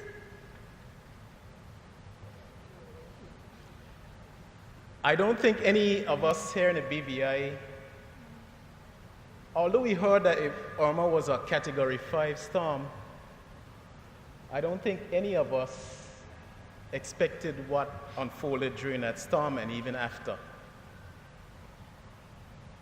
I want to recall a short story where, before the storm, I was seeing patients, and this one gentleman whom I treat for glaucoma, he uses eye drops. And on the visit with me, he asked, after I was writing the prescription, he asked me for an additional 2 or 3 vials because he wasn't sure what was going to happen after that storm. I thought it was a curious request because in the past, we have had storms and we were back in business after a week or two. And to be honest with you, Madam Speaker, that is what I expected from Irma, but I had no idea. I don't think the whole territory had no idea what a Category 5 storm was and what it turned out to be. I think they're going to have to find a recap classification for the storm because to me it was more than a Category 5. You have to find some other new classification. I know they were saying it was sustained winds of 185 miles per hour, but to me, up on the hill where I was, if it wasn't 200, 250, it had to be at least that for what I saw happen there on that night. But Madam Speaker, thank God that He has spared most of our lives. I know some lives were lost, but they were few, and I am thankful that there weren't major loss of life.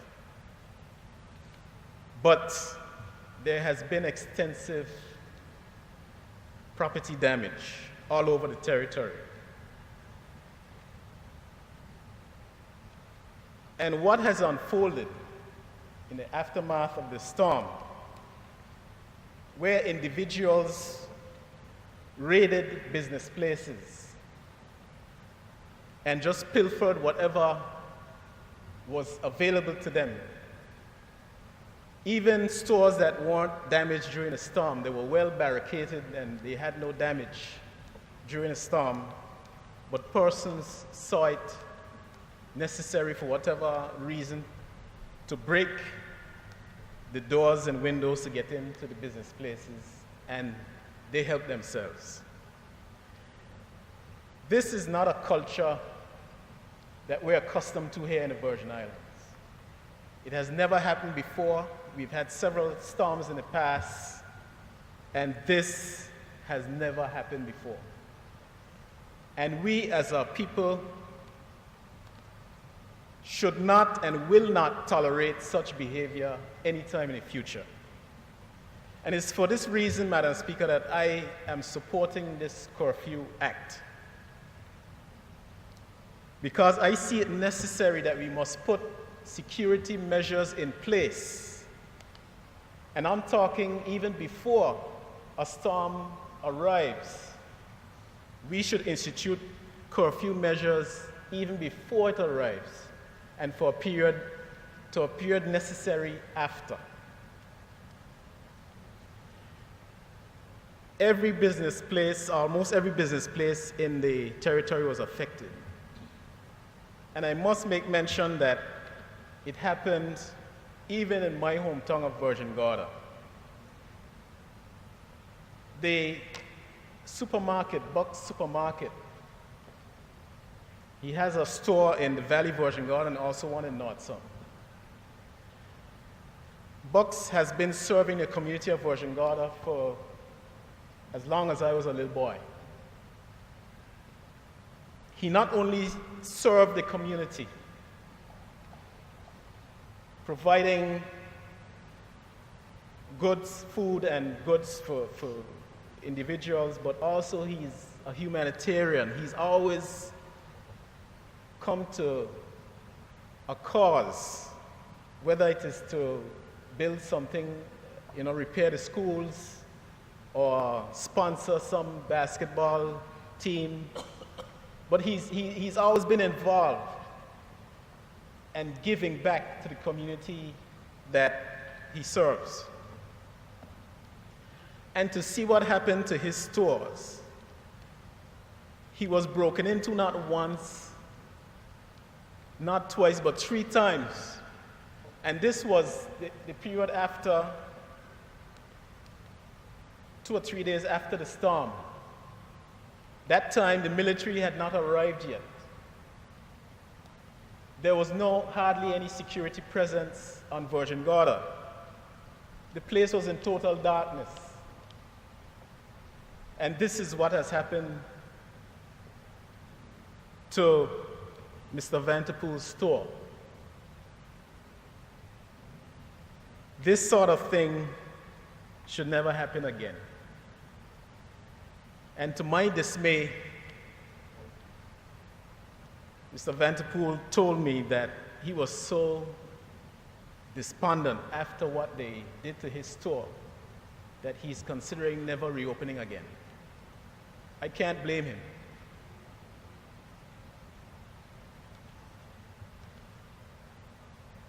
I myself was a victim of the looters. I own a boat. It was in the shelter at Paraquita Bay. It actually survived the storm more or less intact. There was a lot of hull damage because all the other boats crashed into it. But when I went the following day to see what happened to my boat, the glass was broken into. Someone already went inside and ransacked it, took everything of value out of it. So there was more damage to my boat after the storm and the looters than during the storm. We cannot tolerate this sort of thing, Madam Speaker. And I am going to be a voice to make sure that this curfew law is set in place for any natural disaster that we should suffer in the future. I fully support the Premier for bringing this bill, the AG for the excellent drafting of the Curfew Act, and I lend my full support to this bill. Thank you, Madam Speaker. Thank you for your contribution, Honourable Member for the 9th District. I now recognize the Honourable Member for the 3rd District.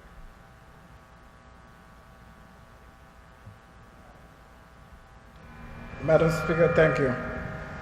Madam Speaker, Speaker after Speaker, and everyone else, just about, tend to give credit to the second half of Irma for all the damage that took place, and ignore the first half. But it reminds me of the old days, Madam Speaker, when you go to a dance with your friend and you spend I was trying to convince a young lady that you're the right guy for her. And you walk away just at the point where she's just about to break. And out comes your friend, he walks over and he walks away with the prize and he starts bragging that he's the king. But what the first half of Irma did, Madam Speaker, was it lift the sheet metal, raise the screws, tilt the building, did all that work.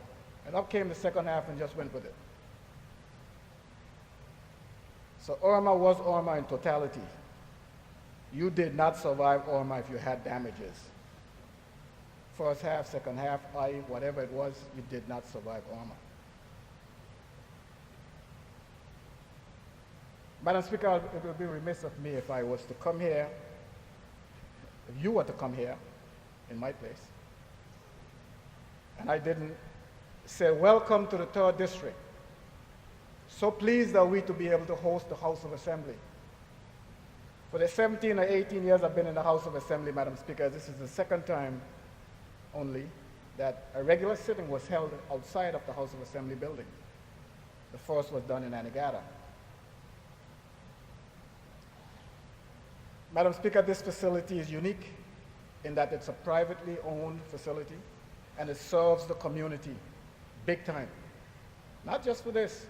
This is a step up. It serves the community big time. And I've always said, Madam Speaker, because of its service, it is well entitled to a grant from the state. I hope that members will now see this clear before them to be evident and something that they can do. Madam Speaker, the bill before me, before us, Curfew Act 2017. It is here, Madam Speaker, based on two flawed principles. The first, Madam Speaker, is in the Constitution of the Virgin Islands, the assumption is that the locally elected government is incapable of handling the affairs of this territory, the affairs of the territory, particularly security. Thus, Madam Speaker, this piece of legislation, which should have been on the books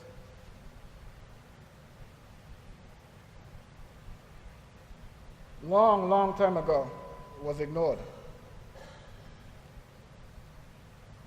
It is not a mistake that this wasn't on the books, Madam Speaker. In my view, it's not a mistake.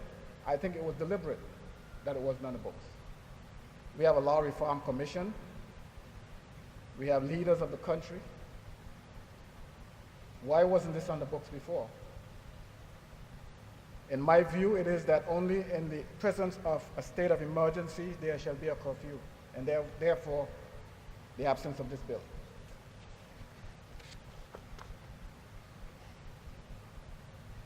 Madam Speaker, I'm looking at this bill and I understand why it's here. And it is here because, as the Premier stated, the only way we can have a curfew is if there is a state of emergency. Now, I believe strongly, Madam Speaker, that we should continue to have a state of emergency. I believe that strongly. And I'll tell you why. But before I tell you why we should continue to have a state of emergency, I do also understand the nuances attached to a state of emergency. I understand those, which I don't agree with. So here I am standing between a rock and a hard place, disagreeing fully and totally with the nuances attached to a state of emergency, and still feeling in my mind that we should have a state of emergency. Madam Speaker, as you look around you, given all the rains that came after Hurricane Irma, the hillsides are beginning to get green, and vegetation is coming back. And in a few weeks, you will not remember that all the sheet metal in the hillsides are still there, plywood and what have you is still there. That's what lifting the state of emergency is doing. It's giving a false impression that the territory is back, or getting back. And we are far from getting back, Madam Speaker. Far. A state of emergency, in my view, allows for the territory and external agencies and countries to understand fully that the territory of the Virgin Islands are in need and is worthy of assistance. It does more. It also gives the authority certain privileges and opportunities to aid with the recovery efforts. So that's why I'm saying that I think that we should still have a state of emergency, but under the circumstances, with the nuances attached to the state of emergency, I do agree that it should be lifted. Now, back to the Curfew Act, Madam Speaker. Several speakers before me, and only one came close to mentioning something in this bill. Clause 3.1 states, without prejudice to the power of the governor, under Section 27 of the Virgin Islands Constitution 2007, and subject to Section 53.7 of the Constitution, where the governor considers that it is necessary to maintain or restore peace and public order, or the protection of the rights and freedom of others, to impose a curfew in any part of the Virgin Islands, he or she may, by order, impose a curfew requiring persons to keep off the streets in such part only of the Virgin Islands as shall be specified in the order. Madam Speaker, this bill continues to empower the governor. And I understand also that because the act is falling under national security, and we know that he is responsible for national security, that he is the only person that can impose a curfew. So that's why I'm standing between a rock and a hard place. Can I support the bill? Knowing full well that it is necessary, because I believe that we need a curfew strongly. And I don't think that, dancing around the whole issue of a curfew, moving the hours from 6 p.m. to 8 p.m. and moving the hours from 6 a.m. to 10 a.m. is the right way to go. We know that there are essential workers, there are people who have exceptions. Make those exceptions. But the underlying factor for having a curfew still remains. We talk about culture, our culture, it being alien to our culture for looters to persist or be a part of our culture. Madam Speaker, in the early 90s, I came to Tortola, in the early 90s. Came here to live, really. And I happened to have reason to go to the high school. And when I got there, I saw something that was so ugly and disgusting that I couldn't forget it. There were burglar bars on the windows in Tortola, and I could not believe it. So one day I remember going to Rotary, and I raised it, I mentioned it, and I was taken to task. I was asked questions like, do you think this is Tortola of 2,000 people of yesteryear and all that? So I said to myself, oh, so this is the status that you have arrived. You got burglar bars now, huh? We fostered this culture, Madam Speaker. We fostered it. And even to now, with this curfew law, it says a maximum penalty of $1,000 or 3 months in prison. Oh, really? Really? People are breaking into your property and taking what's yours. Essential services such as people who, the telecommunications companies who have their cell towers and need a generator to operate them. Because of the lack of communication, so many things have lost. And people are stealing these generators. And we are telling people, okay, the maximum penalty is $1,000. Okay, if I go out one night and I steal $10,000 worth of products, what's $1,000? 10%. Sounds like a good business deal to me. Pay $1,000 and you go home with $9,000. Why are we afraid to send a clear message to people that you don't go around stealing people's property? Why? I was sitting in a room one time, and one minister said that if these people are of a particular status and they're found looting, deportation is in order. And he was shot down. About laws and rights. Yes, I appreciate very much, Madam Speaker, that this country is a country governed by the rule of law. And I appreciate it, I support it, every day to Christmas. And my good friend, the Minister for Education, got up and he related all the human rights and the rights from the Constitution, which talks about the protection of people's rights, which are off limits to willy-nilly infringements. And I agree. But every country in the world except ours, Madam Speaker, has a curfew law. And those laws don't play. They don't go cherry picking as to what is and what isn't. Why do we have to apologize for putting a curfew law in place? When it is clear, we're not doing this, Madam Speaker, in February, when there's no disaster. We're not doing it in March. We're doing it in October, when everything is right before you. This is the right time to get what you want in a curfew law. Perfect timing. But still, you're dancing, doing a jig, and talking. We don't need to talk about this. It is absolutely necessary. The points I raised about my concern in this bill, one, we're empowering the governor. I don't agree with that. Nowhere to Christmas, I don't believe in it. I think that we should be empowering who was elected, which is the premier and his government, and the opposition, people who are elected. I don't feel comfortable at all with the situation the way it is, and I think that this is the right time.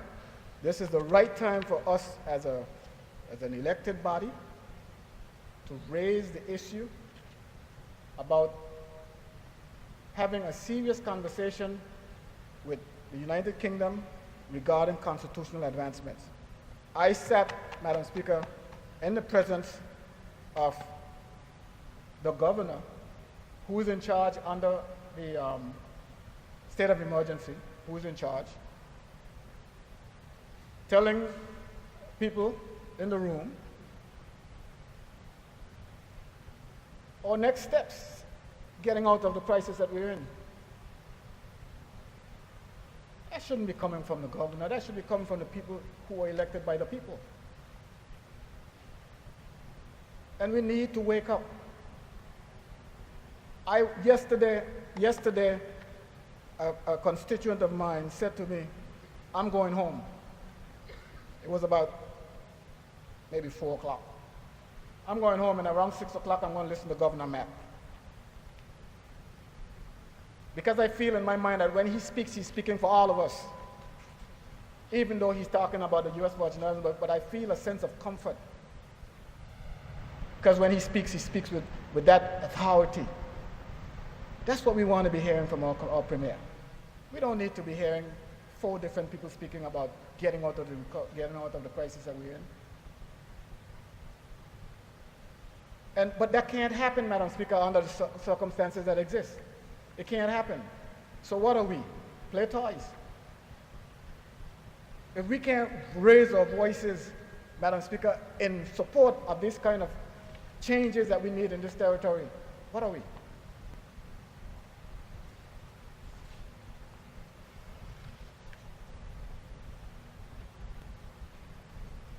So, Madam Speaker, the culture that we are experiencing of looters, of looting, is brought on by an environment that was created.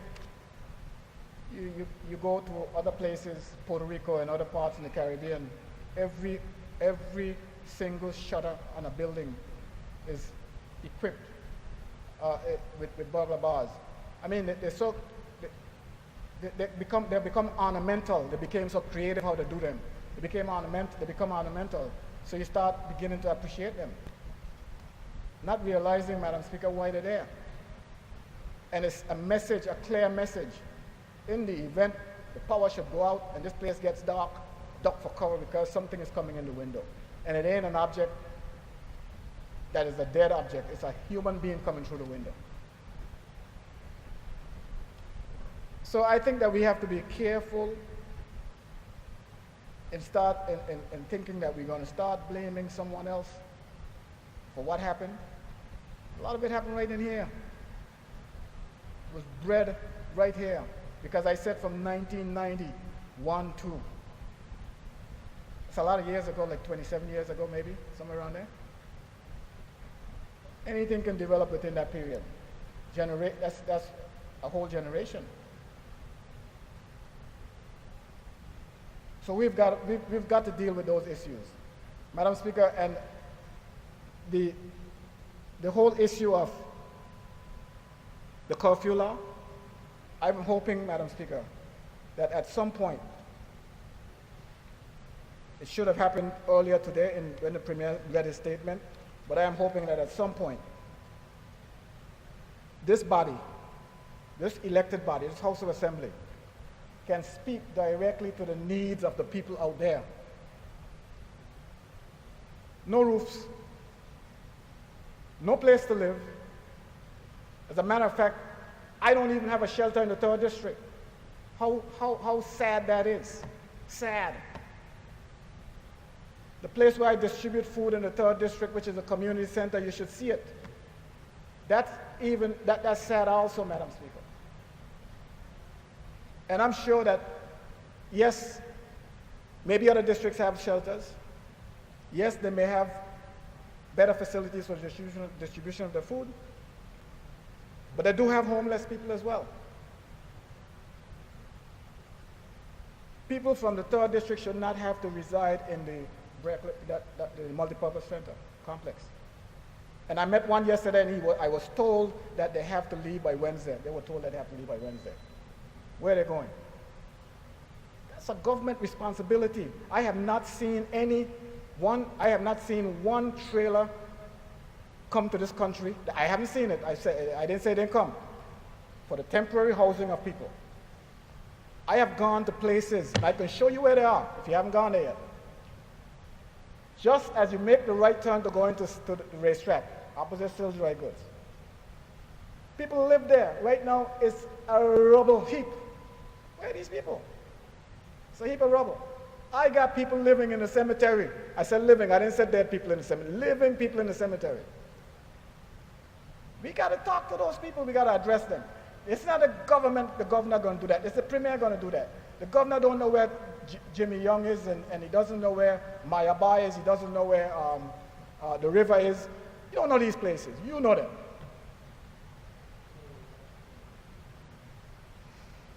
You don't know Porter Gut, he doesn't know Cherry Gut, he doesn't know Passing, he doesn't know Albion. These are homeless people. We got to address this issue head on, and there's no getting away from it. If you try to run away from it, you're going to pay a heavy price for it later for the Premier. This is all responsibility. Governor Mapp gets on the phone, he calls the President of the United States. He's coming to the Virgin Islands. You're going to tell me that some Secretary of State came here. The President of the United States and the Vice President are going to the United States Virgin Islands. Where's Theresa May? She probably don't even know where the Virgin Islands is. She probably don't even know we exist. We got to make this clear. These are issues that I have to go back to my people and face them with.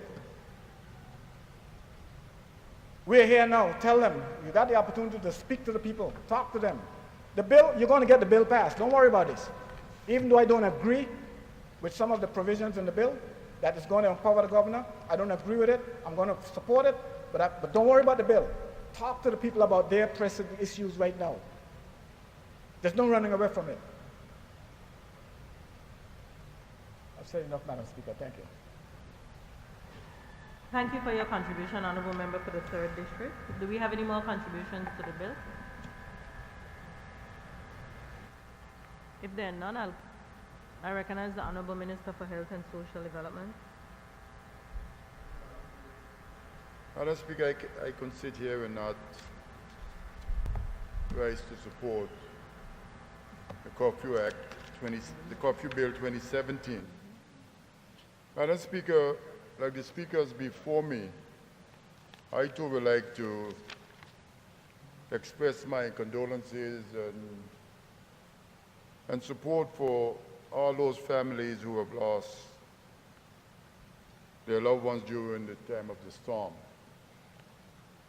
Madam Speaker, like my parents, 95-year-old mother who always talked to me about the 1924 gale, I think, Madam Speaker, for the rest of our lives and the lives of our children who were living here and who have this experience, we'll be talking about this 2017 Irma 4 until they passed away.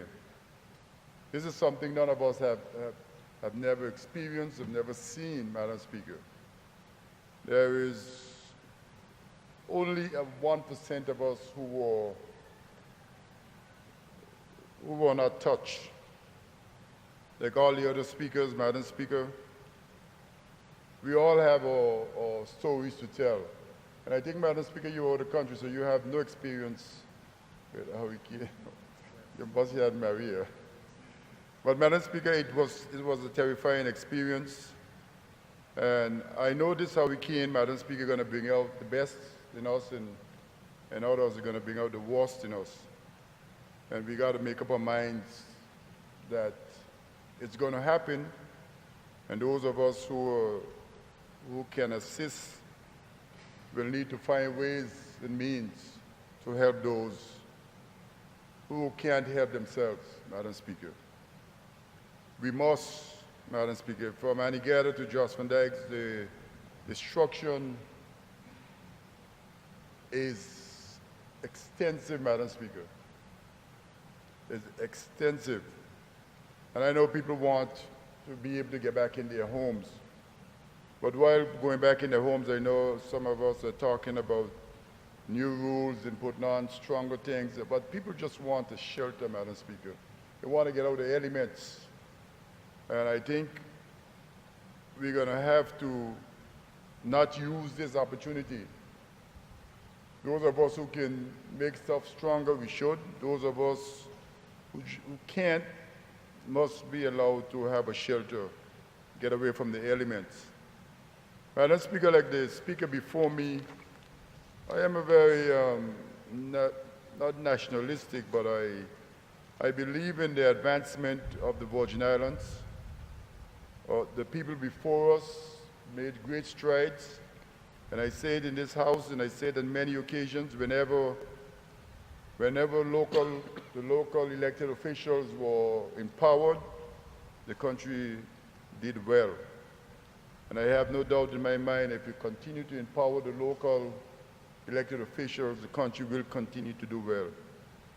And while this bill, under Section 57 of the Constitution and Section 27, that deals with the reserve power of the governor for insurrection, war, natural disaster, public disorder, and all of those things, Madam Speaker. A state of emergency can be called, but it only could be called with the advice of Cabinet or the Premier, if Cabinet cannot be reached.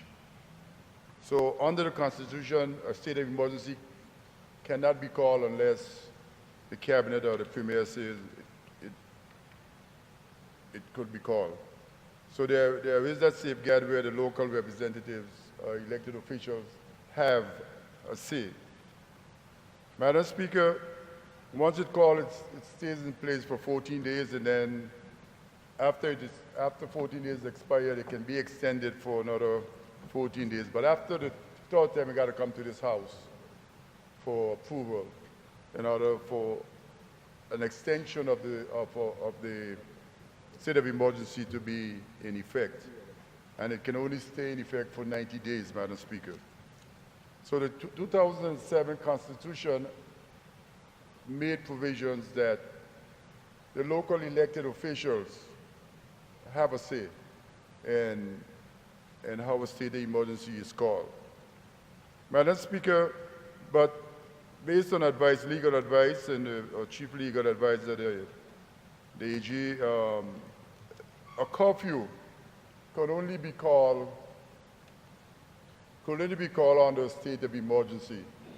So the various circumstances must exist first before you can call a state of emergency and therefore can call a curfew. So you can't anticipate, even in this law, in this bill, Madam Speaker, you can't anticipate that you need a curfew although you see a hurricane coming. You got to wait until the hurricane hits and then call a curfew. Based on what you're saying, no, you can call it before. Okay. So, Madam Speaker, the bill has 7 provisions, and it speaks to, and the Minister of Education has made a very important point. In the Constitution, the freedom of everyone to move freely within the Virgin Islands is enshrined in the Constitution. And it's important that we must not arbitrarily go and do anything to stop that from happening, Madam Speaker. But for law and order and good governance and peace of the whole country, sometimes some of these things must be suspended for a short period of time. So, while the bill has 7 provisions and the governor is in charge of the bill, he's in charge of law and order in the country through the national security, and the provisions of a curfew must be under the advice of the National Security Council, which we have, which the Premier, a minister recommended by the Premier, which right now is the Deputy Premier, and the governor. They are the 3 votes. And out of the 3, we have 2. So there shouldn't be an issue whether or not a curfew should be called in the interests of the Virgin Islands. So, Madam Speaker, the bill under Clause 3 says the powers to impose a curfew, and the curfew is basically spelled out in Clause 4, which says where a curfew is imposed under Section 3.1, no person shall be on the streets between such hours as may be specified in the order except under authority of a written permit granted by the governor. You know, that we will discuss as may be specified in the order. So, Madam Speaker, it is saying that we can have a curfew, but essential workers, essential people can be exempted from the curfew. And as the Minister of Education said, if you're a hotel worker and you're on your way home, you have a defense under the bill. You can't say you stop by Minister Vanterpool for a cup of coffee on your way home and you can't do it, you gotta go straight home. So, Madam Speaker, while I am one of those people who believe that the local elected officials should be empowered to run and manage the affairs of the country, I understand under the Constitution that we have now, there are limitations that we can do. And I support the bill because there's no other means legally to impose a curfew. And we need a curfew because the country, the whole country, except for a small portion of the country right now, has no electricity. Now, Madam Speaker, I grew up in a day when there was no electricity. So I can feel at home. But there are a lot of people, Madam Speaker. You know, we had electricity from 6 hours a day to the head of the town. After that, there was no electricity. Now, electricity came in 69, 72, so I could tell you that most of us, here are still young, very young people, including the Minister of Education. So, Madam Speaker, the bill will be able to assist us in providing law and order where it needs to be. So, Madam Speaker, it's very flexible now. You can impose a curfew for specific reasons. So if you had a health outbreak in some place, in some part of the country, you could impose a curfew in that area. I know the member for the fifth had a concern, but if things like a hurricane, natural disaster, or something, it would be imposed on the whole country, unless there's an island that was not disturbed.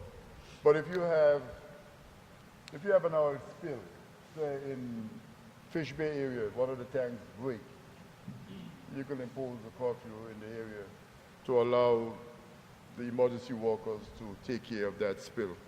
So, Madam Speaker, the pathway after the hurricanes, and I saw some of them myself, Madam Speaker, where people were just breaking in, people placed in looting, and I spoke to some of them. I don't have the power. There were a lot of people. I understand there were even police officers doing this. But Madam, there was a lot of people, and I saw them. I saw them going into the place, and I bought out at some of them. There was one guy who was going in ice mat, and I said, "What are you doing?" He came to me, he said he was just peeping in, to see if there was people in there. He was showing. And then there was one who walking across the road with a plate set in his hand, and I asked him, "Where did you get this from?" He said he found it on the ground, but there was no dirt on it, but he found it on the ground. But Madam Speaker, we need to find these people, if there are pictures, and we need to get them out of our country. And I would like to say, if you know me and you're my friend and you're this, just leave. Because it makes no sense to come to me to help you to stay in my country after you did what you did. So, Leader of the Opposition, don't come to me for your friend if he was looting. Amandapo, do not come. It's wrong, and we need to stop it before the next hurricane hit us, and the same thing happens again. We need to have a 90-day waiting. You're exporting things out of this country. They need to be held for 90 days, 60 days, so you can provide your receipts. You're not leaving the country with anything unless you can prove where you get it from. I know there are some gray areas in there. You may not be able to find your receipt, but sometimes, and I didn't say whether I didn't say whether they were local or non-local, Yeah, so just it so. Madam, there was a bit of local people doing it too. No, there were local people doing it. Thank you for that. Yes, man, you did a good job. There were local people doing it too. I saw them. So you're quite right, Minister. But those we are responsible for, and we can't do much about them except get them and put them in jail. But we don't want to, the others, we don't want to put them in jail, feed them and stuff, and then send them out. So, Madam Speaker, the bill, if we had this bill, we probably could have, I hear from the AG now that we could have probably enforced a curfew before the hurricane hit us. Hopefully we will have had enough police officers and stuff to impose this curfew. But I understand what happened, Madam Speaker, being the Minister for Health and Social Services and my medical colleagues. Madam Speaker, this hurricane did something that I am still trying to figure out from the medical doctors and stuff. It has messed with people's mind, Madam Speaker. Out of 300 and something police officers, I understand only 40 showed up. I understand all the prison warden at the prison just run away. So all the top civil servants in this country, they ain't show up for days and weeks, Madam Speaker. It says that it was not something normal. The majority of people can't handle what has happened during Hurricane Irma. And we need to understand that, not that I'm just finding excuses for them, but they need to go and seek help. Because this was a terrible experience for all of us, you know. Under the other business, I will tell you a little bit of my experience in my house, you know. But we need to pass this bill, Madam Speaker, so we can get it to the governor for ascension, so the curfew doesn't run out, you know, tonight, midnight. It runs out. So we need to get something in place so we can keep a curfew order intact, Madam Speaker. With those few words, Madam Speaker, I will take my seat.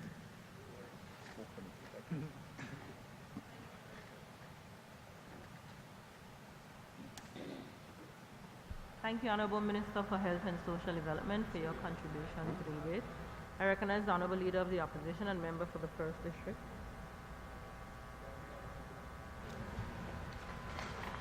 Madam Speaker, I want to say first of all that I thank God, our Father, through His Son Jesus Christ in Nazareth, for being here after Irma. And the first time we have in the House of Assembly since doing the people's business. Madam Speaker, I want to reiterate a lot of what was said before, because I share a lot of the same sentiments in terms of a lot of things that happened to Irma. And I believe as one mentor of mine, Mr. Stout, said that if you have to write a book on Irma, each district will have a volume 1, a volume 2, and a volume 3. And I do agree with him, because there's so many things that can be said about that hurricane. And Maria too. Maria was not a joke by no stretch of the imagination, but we didn't get the full brunt of Maria. But down on the western side, especially on the southern side, we saw a lot from Maria. So I first of all, also want to say my condolences to all the families that lost loved ones during the hurricane, right after the hurricane, of Hurricane Irma, that is. And my prayers go out to them. And Madam Speaker, I wanted to rise to say that I do support the passing of this Curfew Act 2017. Madam Speaker, I've always been an advocate for curfew law.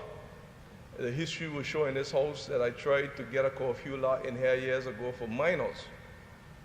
And I also wanted it extended for certain things. And Madam Speaker, the records of this House, if we could find them now after Irma, would show that. Because, Madam Speaker, the importance of it, I don't want to sound like I'm beating my chest, but the importance of it I saw from years ago. Why we didn't get it passed, Madam Speaker, I was told then by the then Attorney General office that it wasn't possible. And I fought the Attorney General's office down to the last to get a Curfew Act passed, and they would tell me that it wasn't possible to do it into legislation. Madam Speaker, they convinced my then leader that it wasn't possible, and after that I was shut down. But I remained, Madam Speaker, I remain confident that it was possible. I remain, assured in my mind that it is possible. Madam Speaker, today we are doing a Curfew Act, and it isn't just for minors, it includes also what I was discussing with the AG office to have it extended in case of other things. I can't tell you that I saw Irma from back then, but the record will show I came when I was Minister of Education and made statements about making sure that we get this curfew law in. What I couldn't tell the public is that I was like a duck in the pond. While above I had looked good talking about it, below I was fighting the legal minds to get this passed, or to even get it written, Madam Speaker. But be that as it may, we are where we are. And I agree, Madam Speaker, with the member for the third that this is the right time to include a lot of other things in this bill. Even, Madam Speaker, to put in this section about minors. Because, Madam Speaker, we had that problem, and it has been a problem with certain of our minors displaying undesirable behavior for a few years, and we cannot continue to turn a blind eye to it. At certain times, we're going to have to address it. So might as well, Madam Speaker, if the Act doesn't allow it now, in the committee stage for us to find a way to put it in and put it in now, Madam Speaker. And that is one area that I will be asking, Madam Speaker, and I hope that we can find the wisdom and the know how to get it in. Madam Speaker, I want to state that this act is extremely important. I know that the state of emergency is running out in a couple hours, and I'm not different to anyone else. Today when I came to the House, I was told a few people were trying to reach me in the West in terms of the Deputy Governor and others. And Madam Speaker, I had to remind everyone that we are not in normal circumstances, and I'm not immune. I have damages, I have also the effects of Irma just like everyone else. I have no communication in the West. Right now, I must say that the only cell company that has started to work with some consistency is Digicel. And Madam Speaker, certain places you have to go and stand up. And we even have a little joke, certain part of the village, that you have it marked where your feet have to be to get the signal. And if you twist at all, that's it. So you have to keep there, Madam Speaker, in a certain position. Sometimes you even have your head bent over to Madam Speaker to make sure that the signal picking up so that you could keep speaking. And that's when you do get a signal down in the western end of the island, from there all the way down into the Caribbean area, Capoonsville, Little Apple Bay, the same thing. So, Madam Speaker, a lot of persons have been trying to contact me for official business, and I keep telling them it is not business as usual, so don't use it as an excuse that you cannot get me. When I did come to town, Madam Speaker, I think it was last week, and they put me on to Wi-Fi, and I watched my WhatsApp, it was up to 2,645. And I'm wondering, I'm not finished even reading half of them yet, when I'm going to get through reading them. Madam Speaker, so this is the reality. Nothing will be the same in the BVI again after Irma. And Madam Speaker, this act here is a result of certain undesirable behavior. But I want us, Madam Speaker, to understand that none of us knew what Irma would have done. That is clear. And nobody can blame the government for what Irma has done. That'll be wrong. But Madam Speaker, I do say, and I've been stating before in my constituency, that a state of emergency was called in St. Thomas. State of emergency was called in Florida, where Irma didn't reach. State of emergency was called in Puerto Rico, where Irma didn't even get yet. And I keep asking, why are we not getting to make sure that we called one here before? That was a question, Madam Speaker, that my constituency and other members of the public continue to ask. And Madam Speaker, after Irma, no matter the reasons, the truth of the matter is that we were left to be a police-less, law-less country for almost 3 days. 3 days, Madam Speaker. You could have done what you wanted, Madam Speaker. I'm not saying you could have gotten away with it, because now we're trying to make,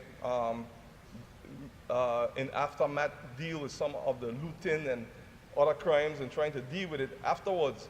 But, Madam Speaker, that's after getting the omelet. The egg has already been cracked. You can't get back the egg. Some businesses now are out of business.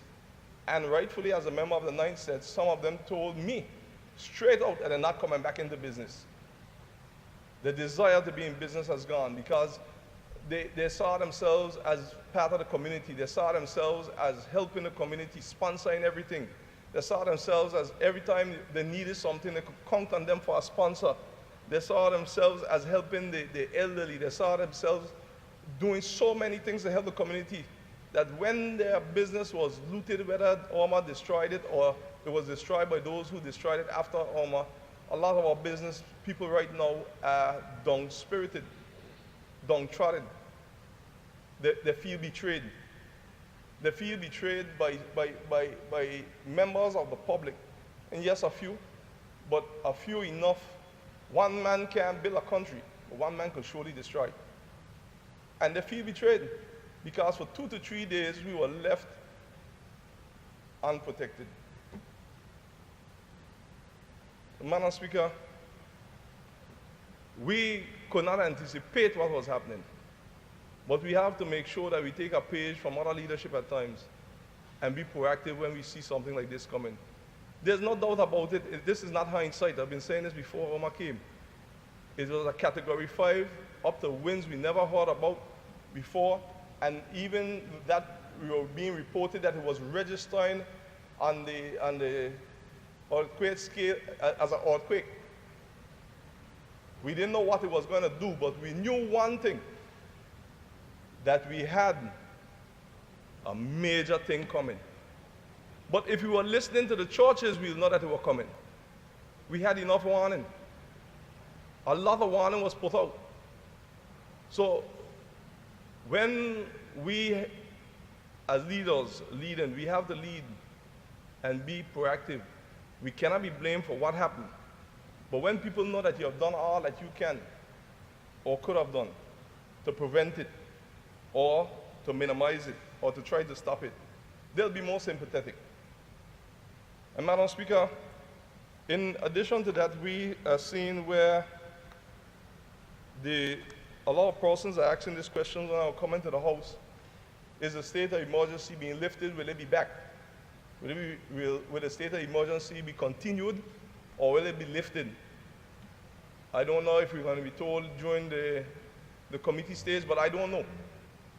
I stand over here and I rightfully don't know, because I'm not a member of government, and I'm hoping, Madam Speaker, that we could make sure that we have more informal sessions, so we could bring in all 13, because this is going to take all hands on deck to get through this. So, Madam Speaker, I'm urging the Premier to make sure that these informal sessions are kept so that we can ensure that we can give our input as leaders together to get over this, because there are a lot of issues out here that has to be discussed, and some policies and measures that are going to have to be implemented. There are no two ways about it. You know, whenever it rains, all of us have the same thing, but I can bet that whenever it rains in my constituency, that I can get a visit from one or two persons first in the morning. And my home, I still have persons whose houses were destroyed, still living with me. And one fellow told me this morning, he said, I didn't realize that so many people knock by your door so early. I said, yes. So they come and they ask me for tarpaulins. They ask me for many things by the door because last night it rained. And you know, where they're getting wet. There are a lot of issues out there that we have to come to the table to address. And with the same urgency as the Curfew Act, with the same urgency as the Limited Partnership Act 2017, I am not promising the people of the Virgin Islands that you should have unrealistic expectations of how we're going to get out of this. This is going to take some time. It's going to take some time. And I want the government and all of us, when we are speaking, we know that BVI is strong, but we want to be realistic with the people when we are speaking with them. Because once we name the issues, they don't mind struggling with us and building back. But we don't want to make it seem that the BVI has bounced back and is the full world, the recovery, and we're getting there. That might look so because the road's clear or are being cleared. It might look so because certain things look better than it was during that time. And I'm thankful for that, because we have to continue day by day to get better. But at the same time, in the belly of the country, there are some real issues. And if the people of the country, issues are not dealt with, then the country is not truly progressing. That's what Omar taught us. Omar taught us that the British Virgin Islands is about the people. The beauty is not in the sun, sand, and sea. It is in the people of the Virgin Islands. And the people of the Virgin Islands needs have to be heard and met. It is very important, because a number of them have nowhere to sleep. A number of them are sleeping in their homes where the roof has gone. A number of them can't even go and get the estimates for their homes or their cars because they do not have the cash. A number of them are still looking for clothes. I had one heavy equipment fellow was working with me. He told me if I went with all my clothes, and while we were driving, he held the brakes on the dozer. I was on top of it, nearly threw me off. He said, I just saw two of my pants down there, I'm going to get them. It's a true story. He went and he picked them up and he said, I'm glad because I found two more. We have a lot of people in these conditions, Madam Speaker. And we have to make sure that we pass, whether it is different acts, different policies, to make sure that we get these persons addressed. We have a number of persons, too, Madam Speaker, who under-insure their homes, not because they wanted to, but because they couldn't afford to insure it for the full amount. So even when insurance pays them, they're not going to get that full amount. So we have to find how to help these situations. We don't want to create a full welfare state, but we have to understand that if our people don't get the help they need to get back on their feet, no matter what camouflage we put out there for the BVI rebounding and rebuilding, the true test will be when we see how the people are rebuilding, how are they rebounding. I have many concerns, and I wanted an informal meeting to get them out there, because most of the shelters now are asking the people to leave. And the question I am having, where are they going? Somehow now we have to step in as a state to deal with this matter. Because if we're asking them to leave and they have no home, where are they going? Who are they going to? These are very serious questions, because we have families and they're meeting me, asking me for what to do. My house is already feel like I can't take in one more. Because one actually came by me and said, boy, if I could take it, I'd take it, but I don't have a space more. All now. So the question is, how are we going to deal with these situations? If the shelters in the villages have been destroyed, we have to move post-haste to get them repaired. Because passing this act is one thing, but we don't want people to get to a point where they feel that there is no hope. And we have to address those situations urgently. I have been doing my best to work along with the government. I've started with the help of the people of my constituency to get the needs assessment done so that we can speed it up. Whatever I can do, I've been trying to do to make sure that we work together in this disaster. And I'm asking the Premier to extend that courtesy by making sure that we have informal meetings so that we all can sit to the table together and get this solved. I'm making sure that I say that again, because I'm here today in full support of the act, and I'm supporting the Premier to get this Curfew Act in. But it will be remiss of me if I don't say that I received it last night. I am not different to anybody else. I received these two acts last night. I have to come and pass them on behalf of the people. Yeah, but y'all had caucus. The government said they received them too. Y'all had caucus. You knew what coming. Let's not act the same way after Irma. Because at the end of the day, I don't have any current down on my neck of the woods, so does a lot of other persons. I managed to get a little generator there. It's only 2,000 watts. It barely could light me up, think on the light. And last night it had a little problem. So I read the act with a flashlight. I want us to be more, the flashlight from your phone too. Thank God for those flashlights from the phone. So I want us to be more considerate of how we deal with each other going forward, because we have to act like we learned something from Irma, so that we could come and represent the people and represent them well. Because there are certain other things that I would have liked to stay with this act, that I would have liked to ask privately, because of the environment that we are in, that I wouldn't want to say publicly, and I refrain from saying them even as I stand here now.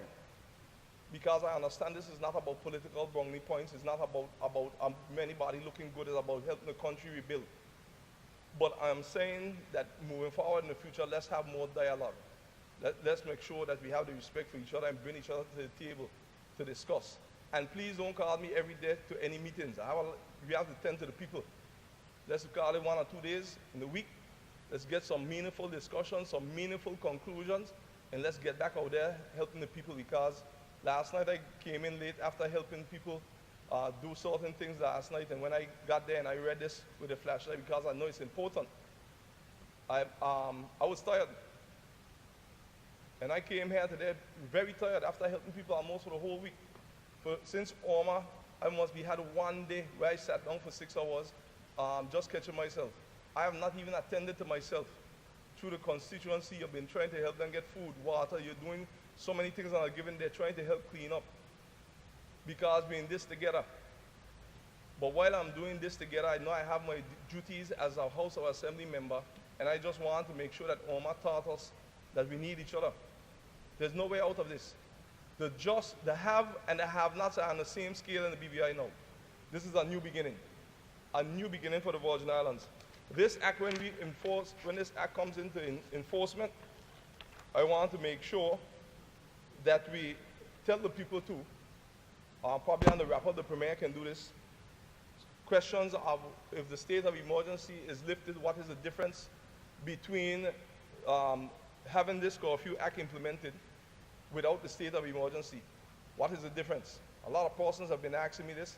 I'll try to explain them. I want to make sure that my explanation is consistent with that of the Premier. So Premier, when you get up, I am asking you to explain to the people of the territory what is the difference with the Curfew Act being passed without the state of emergency, and if the state of emergency is going to be continued, and if not, well then let us know. One of the things I have to say with the Curfew Act that has me alarmed with the state of emergency, if it's lifted though, we have to make sure that we have enough security.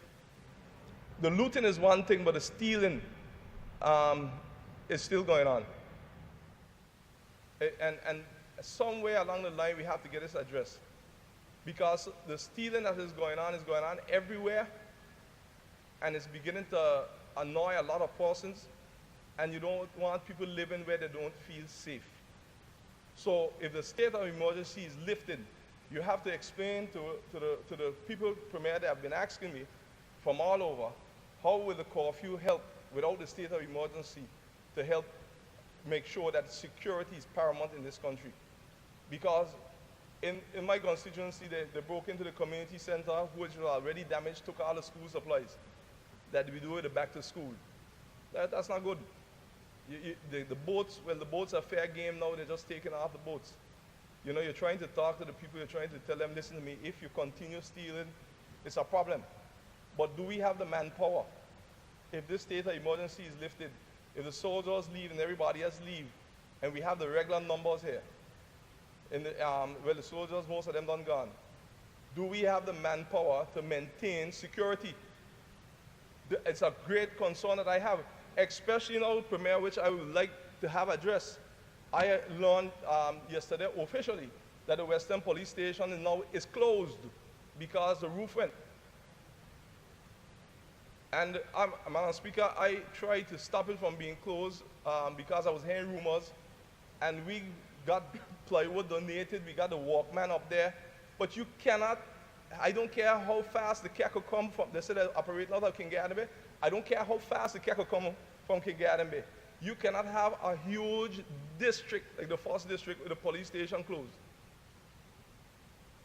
It has to be reopened and reopened instantaneously, even if I have to go up and knock the plywood in, and we get them on credit or whatever we need. This is far from a joke.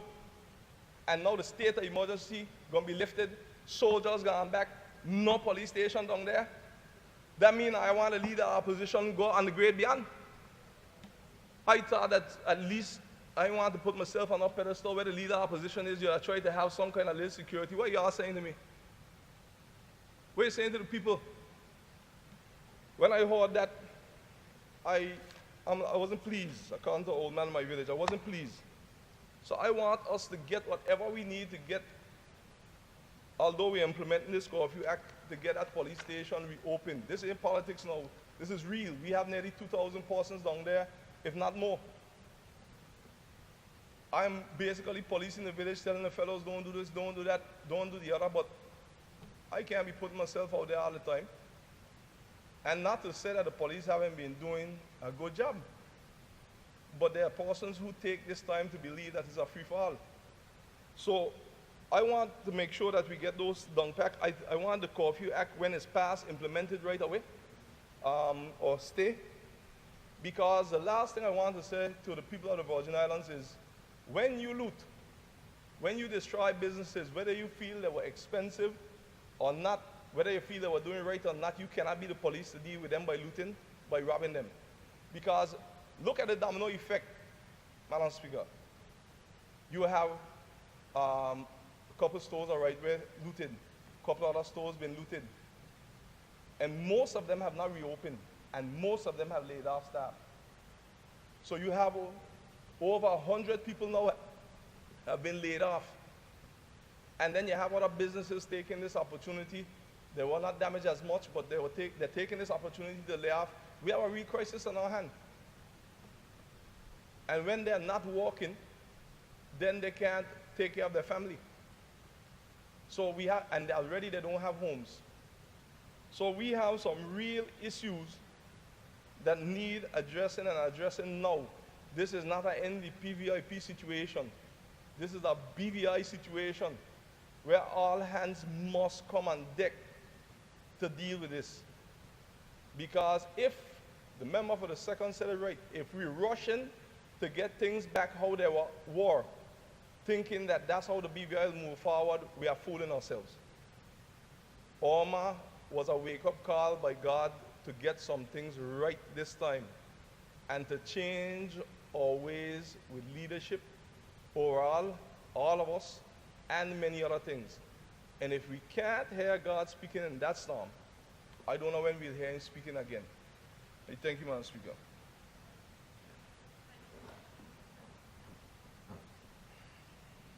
Thank you for your contribution to the debate, Honorable Leader of the Opposition and Member for the 1st District. Are there any more contributions to the debate?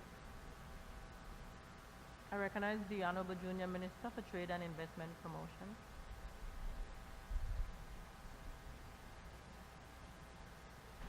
Good afternoon, and thank you, Madam Speaker, for the opportunity to give my contribution on this act this afternoon, the Curfew Act of 2017. Madam Speaker, I will try to keep my comments centered to legislation because I know we have some specific things that we're trying to achieve today. But I hope we have a lot of business today because I have a lot to say. And, but I respect what we're trying to achieve. I would try to be brief, specific to the act and the specifics that I see that is necessary with the legislation that is here before us, or the bill that is here before us this afternoon.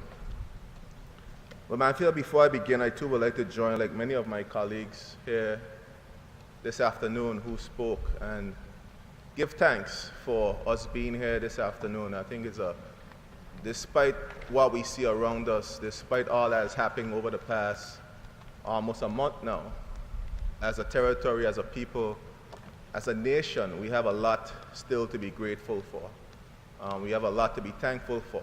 I think this is a time of reflection and a time to move forward. I think more so, it is time for us to rebuild and move forward as a people, as a territory, as a nation. I mean, I said on a radio show a few weeks ago, it's time for us to get back to basics. Get back to basics. I think Irma has shown all of us.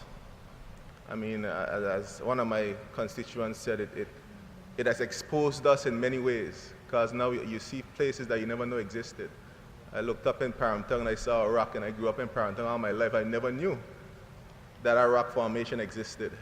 But it exposed a lot of the ugliness of us as a territory and as a people, and exposed a lot of the good things, the good qualities that have made us who we are as Virgin Islanders. And I think we need to hold on to the positive aspect of it, not forgetting the negative aspects, but hold on to that positive aspect and move forward with that as we rebuild, as we restructure, as we get back to basics, to get back to where we need to be as a country and as a people. I also want to recognize Pastor Simon. I think that was a powerful prayer this morning. I think he touched all the bases in terms of the spirit that we need to move forward with. And I really want to recognize him in how he opened up this session. The politics, as usual, has to, and the blame game has to stop at some point. I think it's time for us to move forward. And I think that time needs to be from today. The Curfew Act specifically, I support what we're trying to achieve with the Curfew Act. It's unfortunate that it has to come through this process. I support the member of the third, and he raised some very important points in relation to the penalties. I think the penalties needs to be explored. I think we need to have a proper discussion in terms of the penalties as it relates to this legislation. I think the Minister of Education did a great job in terms of outlining the legislation specifically, in terms of the specifics of the legislation. I wouldn't want to rehash that aspect of it, but I think specific to penalties is something that we need to really address. And there's also the issue of discretion and not being overzealous in terms of enforcement. I agree that enforcement needs to be strengthened. We've always had the challenge of enforcement in all the legislation, as a member for the second raise, that we've passed in this House. Persons tend to expect the legislators to be legislators and still be enforcers. That's why there's a separation of powers in terms of the judiciary, the executive, and the legislative, so that there's no that level of the lines are not blurred, and that level of interference doesn't exist. But there's always this level of discretion in terms of exercising of one's duties. I think sometimes, I know we're all under tension, it's a stressful time for all of us as a people, as a territory, and it tends to get a little frustrating sometimes, but I think sometimes we could use a little more discretion in our enforcement. I know of instances where there have been some altercation between the law enforcement and the public. A lot of it could be avoided. I think we all, public and law enforcement, need to find a way to really work together during this time. It's a very critical time for persons. Persons are eagerly trying to get their businesses back up together. People are worried about their homes. It's raining now again. A lot of people have lose their roofs and getting wet, so they're hustling, and it's a frustrating time. And we have to find a way to strike the right balance between ensuring that persons who are out there seeking to do wrong versus persons who are legitimately dealing with their businesses, legitimately trying to address some of the issues with their homes, and not really get overzealous in terms of our enforcement of the legislation. And I know the law enforcement, especially local ones, know individuals and know the ability to make that balance in terms of discretion. I mean, I wanted to touch a little bit, Madam Speaker, if you permit me, in terms of some of the specific issues that sort of came out of Irma and the reason why we need to go this direction in terms of curfew legislation. The issue of looting, it sounds like a broken record, Madam Speaker, but it is one of the most devastating impacts of this entire storm.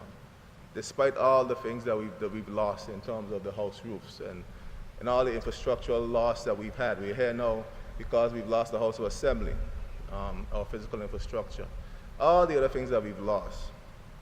But the emotional damage that has done to persons in terms of business persons some companies have been in business for over 40 years, 30 years, and you hear the stories of persons who are so dejected that they don't want to get back into business. It's a very, very damaging prospect for a country when you have long-standing business people who are taking that mindset, and the country's as good as the economy. As much as we tout financial services and we tout tourism and all these other aspects of our economy, the small business sector is very critical to the survival of any economy. And if we have small businesses not having that zeal and that zest to go forward, to continue, it's very destructive to our economy. They employ tons of persons within the economy. Those are the persons who pay into our tax network. Those are the persons that pay into our NHI, or Social Security, that keep the infrastructure, the underpinning of our society strong.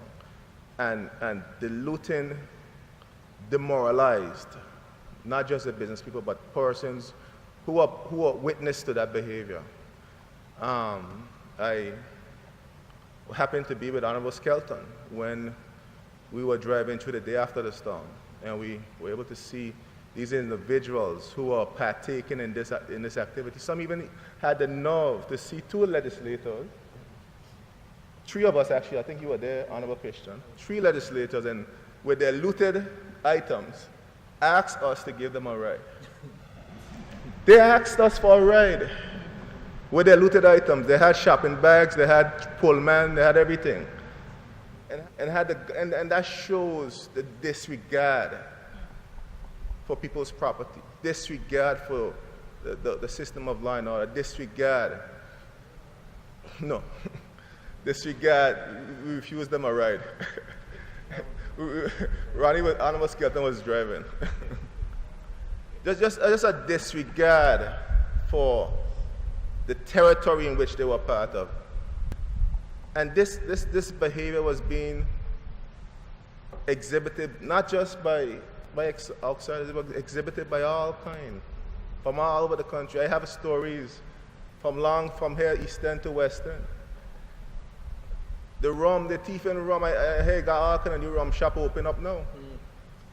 Selling alcohol to every bar, got individual rum shops open up now. Government workers stealing alcohol.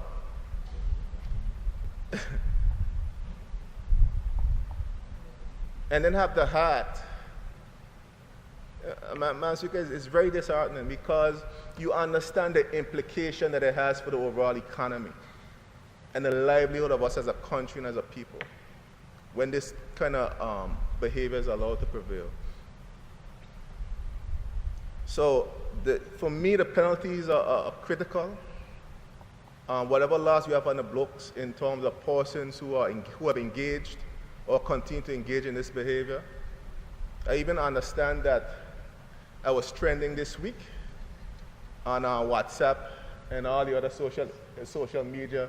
And the young people say you're trending on Twitter and all these things, that I somehow was involved in theft of some relief supplies generated at the social. I'll deal with that later in other business. I won't go there now.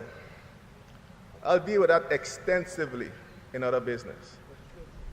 But the reality is that we cannot condone this type of behavior in our country. The Curfew Act is one of those legislations that I feel will at least give us a tool to at least have persons to account for their whereabouts, to account for why they're on the road at 11 o'clock, 1 o'clock, when they're supposed to be off the streets based on the legislation. It at least would give the people right now at this time a sense of comfort because of the fact that we do not have power in many areas. I know we have some areas are being energized, and it's going to take some time for the areas to get energized. So you have a lot of single mothers and parents and persons, women living alone, groups of women living alone. They need to have some comfort and some sense of security when they're traversing back home or when they're at their place that they're calling home now based on all the damages and so forth. So I believe and I support this legislation. Later on, Madam Speaker, like I said, I will delve in more in depth on some of the more specifics. But I had to really express my displeasure with the whole issue of looting, and I'll go in more deeper into that. And I said I myself would have to clear up a few things that is being said. That is really unfortunate, but I'll deal with that. I'll deal with that accordingly. But I support this legislation. One aspect that I also would like to add as well is the concern that the member raised in terms of the leader opposition, in terms of expanding it somehow. I don't know if this is the time for us to do that, but I think it's something that needs to be considered, whether in the future and so forth, in terms of to have some more, the ability to do more as we grow as a territory and as we mature as a country. I am very optimistic about the future of this country. I see us rising from what has seemed as seemingly ashes like the phoenix, to be even greater and better as a territory. I am not on the optimistic, on the pessimistic side. I'm the eternal optimist. I see opportunities, not challenges. I see so many opportunities for us as a country, as a people. It's a matter of us standing up, be counted, and take advantage of the opportunities that are before us. And we, as the leadership of this country, all 13 of us, not just the ones on government side, need to put our heads together, come up with the right strategy for the building of the rebuilding of this country, to ensure that the people of this country are involved in that process, to ensure the persons who are here, who call the BVI home, who are committed to this territory, help in that process, who are serious about helping in that process, not those who are here for a free ride. We cannot allow for the ride to continue, because we have to grow as a united community, as a united territory if we're to build what we're destined to be, a great little nation that we continue to speak about. Madam Speaker, again, I support this legislation, and I will save my further comments until other business later today. Thank you. Thank you for your contribution to the debate, Honorable Junior Minister for Trade and Investment Promotion. Do we have any more contributions to the debate? I recognize the Honorable Deputy Premier and Minister for Natural Resources and Labor. As I rise to make my contribution, let me say from the outset that I rise to support this bill before the Honorable House. And like everybody else, I have my story or stories. I will preach my sermon at another place and at another time. But Madam Speaker, I said to one of my friends right after the storm, pain and pleasure has a purpose. That's left for us to interpret. I was just complaining to the Premier, Madam Speaker, that I'm hungry and it's time for lunch. We should get some to eat.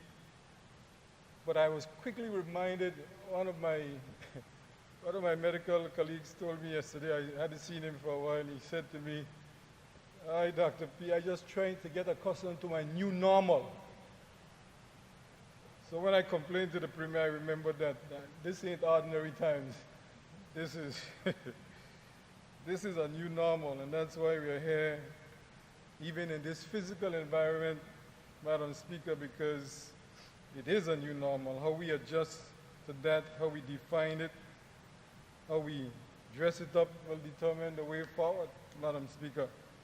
But I know all of us are absolutely certain that, like 9/11 in the United States, the BVI will now be determined by pre-Irma and post-Irma.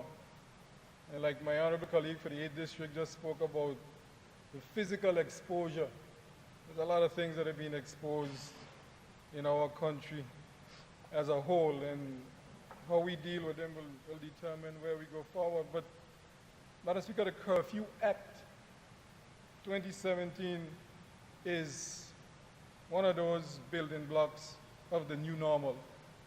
Because as we stand here, sit here today debating this act, it is part of a new normal. My honorable colleague, who I have the greatest admiration and respect for with respect to the constitutional issues, the member for the 3rd District, raised a number of issues. And there's nothing to argue against the points that he raised. But what I would say, Madam Speaker, is that just the mere fact that we're passing the Curfew Act is advancement. Because if we don't pass this Curfew Act, the curfew will expire this evening at midnight. Because as we sit here today, and my honorable colleague on my right explained it quite well, that we, as of now, we can't have a curfew without the state of emergency, and the state of emergency has its own connotations and its own aspects to it, and the Attorney General has gone to great pains in the last couple of days to help us to try and appreciate how we could get from there to here. So I'm, the eternal optimist that I am, I think that this is a major, major step forward in building. I don't like the word rebuilding because it sounds like we're going to do things the same way and put on people's roof and we can just get back to normal. So in building, because that's what we have to do. We starting all over again. And this is a part of that building, because when this is passed and the governor is sent to the governor for his assent, then we could continue the curfew, but we don't have to have a state of emergency. I think that has to be abundantly clear, because we do not have a curfew act as we speak right now, and we are moving forward in that direction. And it is mightily important for us to continue to look at it from that perspective, because there's so many different things that are happening at this point in time, Madam Speaker. I mean, the whole exigencies of the moment in which we live. You know, none of us in here like coming to the House to pass bills first, second, and third reading. And not only are we doing a first, second, and third reading today, Madam Speaker, we expect to have the bill assented to this afternoon and put into law before the end of the day. That's a new normal, absolutely new normal, Madam Speaker. It's a different perspective on where we are, and it speaks to the volume of the work that has to be done, that we can't sit down and wait, because things are just different now. We have to move forward. And so the Curfew Act is extremely important for us to make our next steps. I agree with a couple of my colleagues who have made the point, the Leader of the Opposition. While we're here, we should find a way to put in that curfew for minors. If the AG, if it's not too much of a problem, we should try and tack it on to what we are doing right now, because it makes, you know, none of us like to see children on the street after hours, and certainly when it comes to basketball, having basketball games at 1 o'clock in the morning and children on the street. We can't build a country like that. So as a part of our new normal, we need to grab stuff like that now, grab it tight, shake it off and say, nah, that was pre-Irma, this is post-Irma.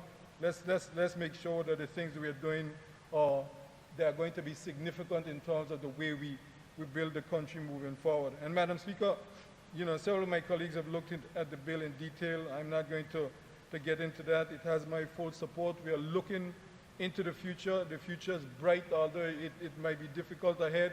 And I would simply say what I said in my medical work to pregnant patients: a pregnancy is one day at a time. You can't get pregnant and have a baby tomorrow. Just doesn't work like that. And you know, when they're in labor, I say, you know, labor has a purpose. They don't call it labor for nothing, because you have to go through some pain to be able to have that bundle of joy. And that's where we are right now. That's the analogy that I would make. We have a tough time ahead. It's going to be a difficult labor, but we have to push through it. And all of us know that we have to do it. And I think working together, we can make it happen. We will make it happen. Absolutely build this country that we have. The opportunity that we have, it must not be lost, because the generations to come must say that those guys sitting in charge at that point in time, just post-Irma, took the bull by the horn and did what had to be done. So the Curfew Act, Madam Speaker, vitally important at this point in time, so that when we rise on the next day, we'll know that it was and is the dawn of a new day, because it is a part of a new norm. I thank you, Madam Speaker. Thank you for your contribution to the debate, Honorable Deputy Premier and Minister for Natural Resources and Labor. If there are no more contributions to the debate, I'll call on the Honorable Premier and Minister of Finance to wrap up the debate. Thank you, Madam Speaker. I'd like to thank all my colleagues for supporting the bill before us today, because I think even though there was much discussion, everybody by none supported the bill because of the importance of the Curfew Act at this point. I think it was reiterated several times to why we need to have it put in place now, and by all the members. Essentially, the state of emergency is run out this evening. With that, we'll run out the Curfew Act, and I don't think any of us want the curfew to go away at this particular point in time. There are a few things which members, during the discussion, many members essentially spoke about the experiences during the hurricane. I'll leave my experiences until later. And they also spoke about witnessing the effects of the looting. I myself witnessed those. I've seen people, they would essentially go into the store and take a carry-on, put the stuff in there and wheel the carry-on along the street. I think that was quite interesting. But obviously that was something that was very abhorrent to all of us and something that we would not like to see happen again. And I do agree with my colleagues when they say that whoever has evidence of these matters should send out the evidence to the police.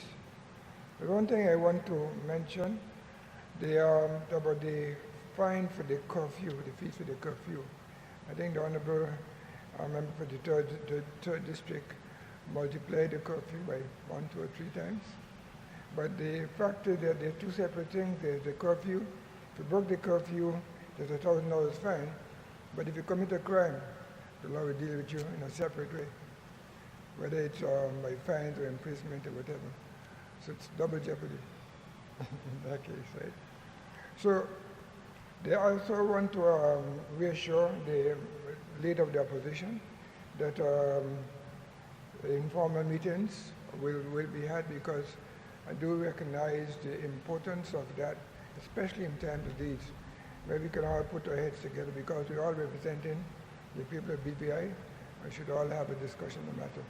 So thank you for reminding me. The leader of the opposition also mentioned how difficult it is to get information to him. And I admit that. In fact, many of our representatives are kind of isolated. This is why when I wanted to have a meeting, I traveled all the way to the West End and Carrot Bay looking for him to tell me about the meeting. We didn't discuss all the details, but just about the meeting. So I understand the difficulty in getting information, right? So, ladies and gentlemen, I think, again, I just want to thank everyone for supporting the bill.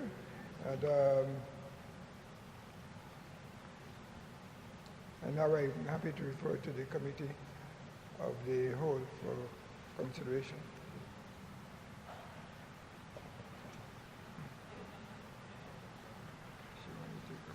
The debate.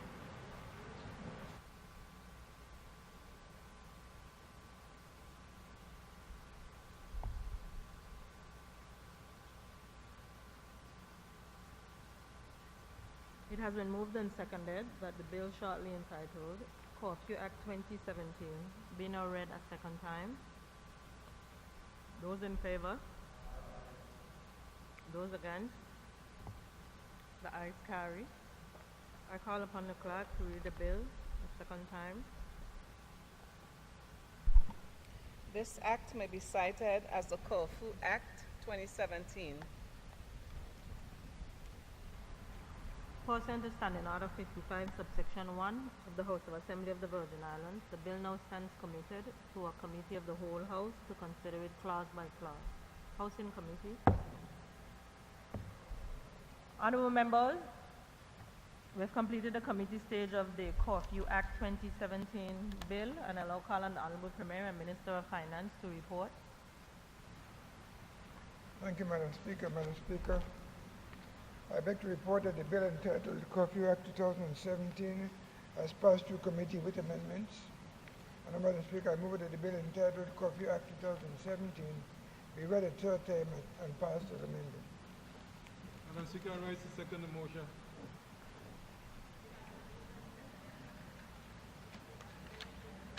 Curfew Act 2017 be now read a third time and passed as amended. Those in favor? Aye. Those against? The ayes carry. The motion is passed. I call upon the clerk to read the bill a third time. This act may be cited as the Curfew Act 2017.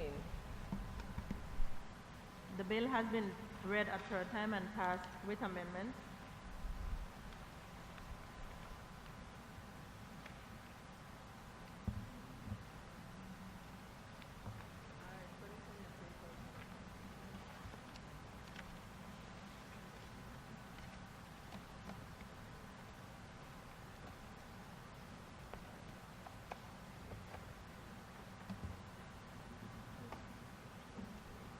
This brings us to the end of the second and third reading and the government business.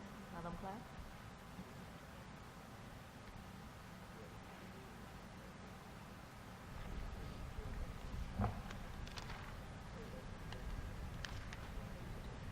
Item 5.2, public members' business.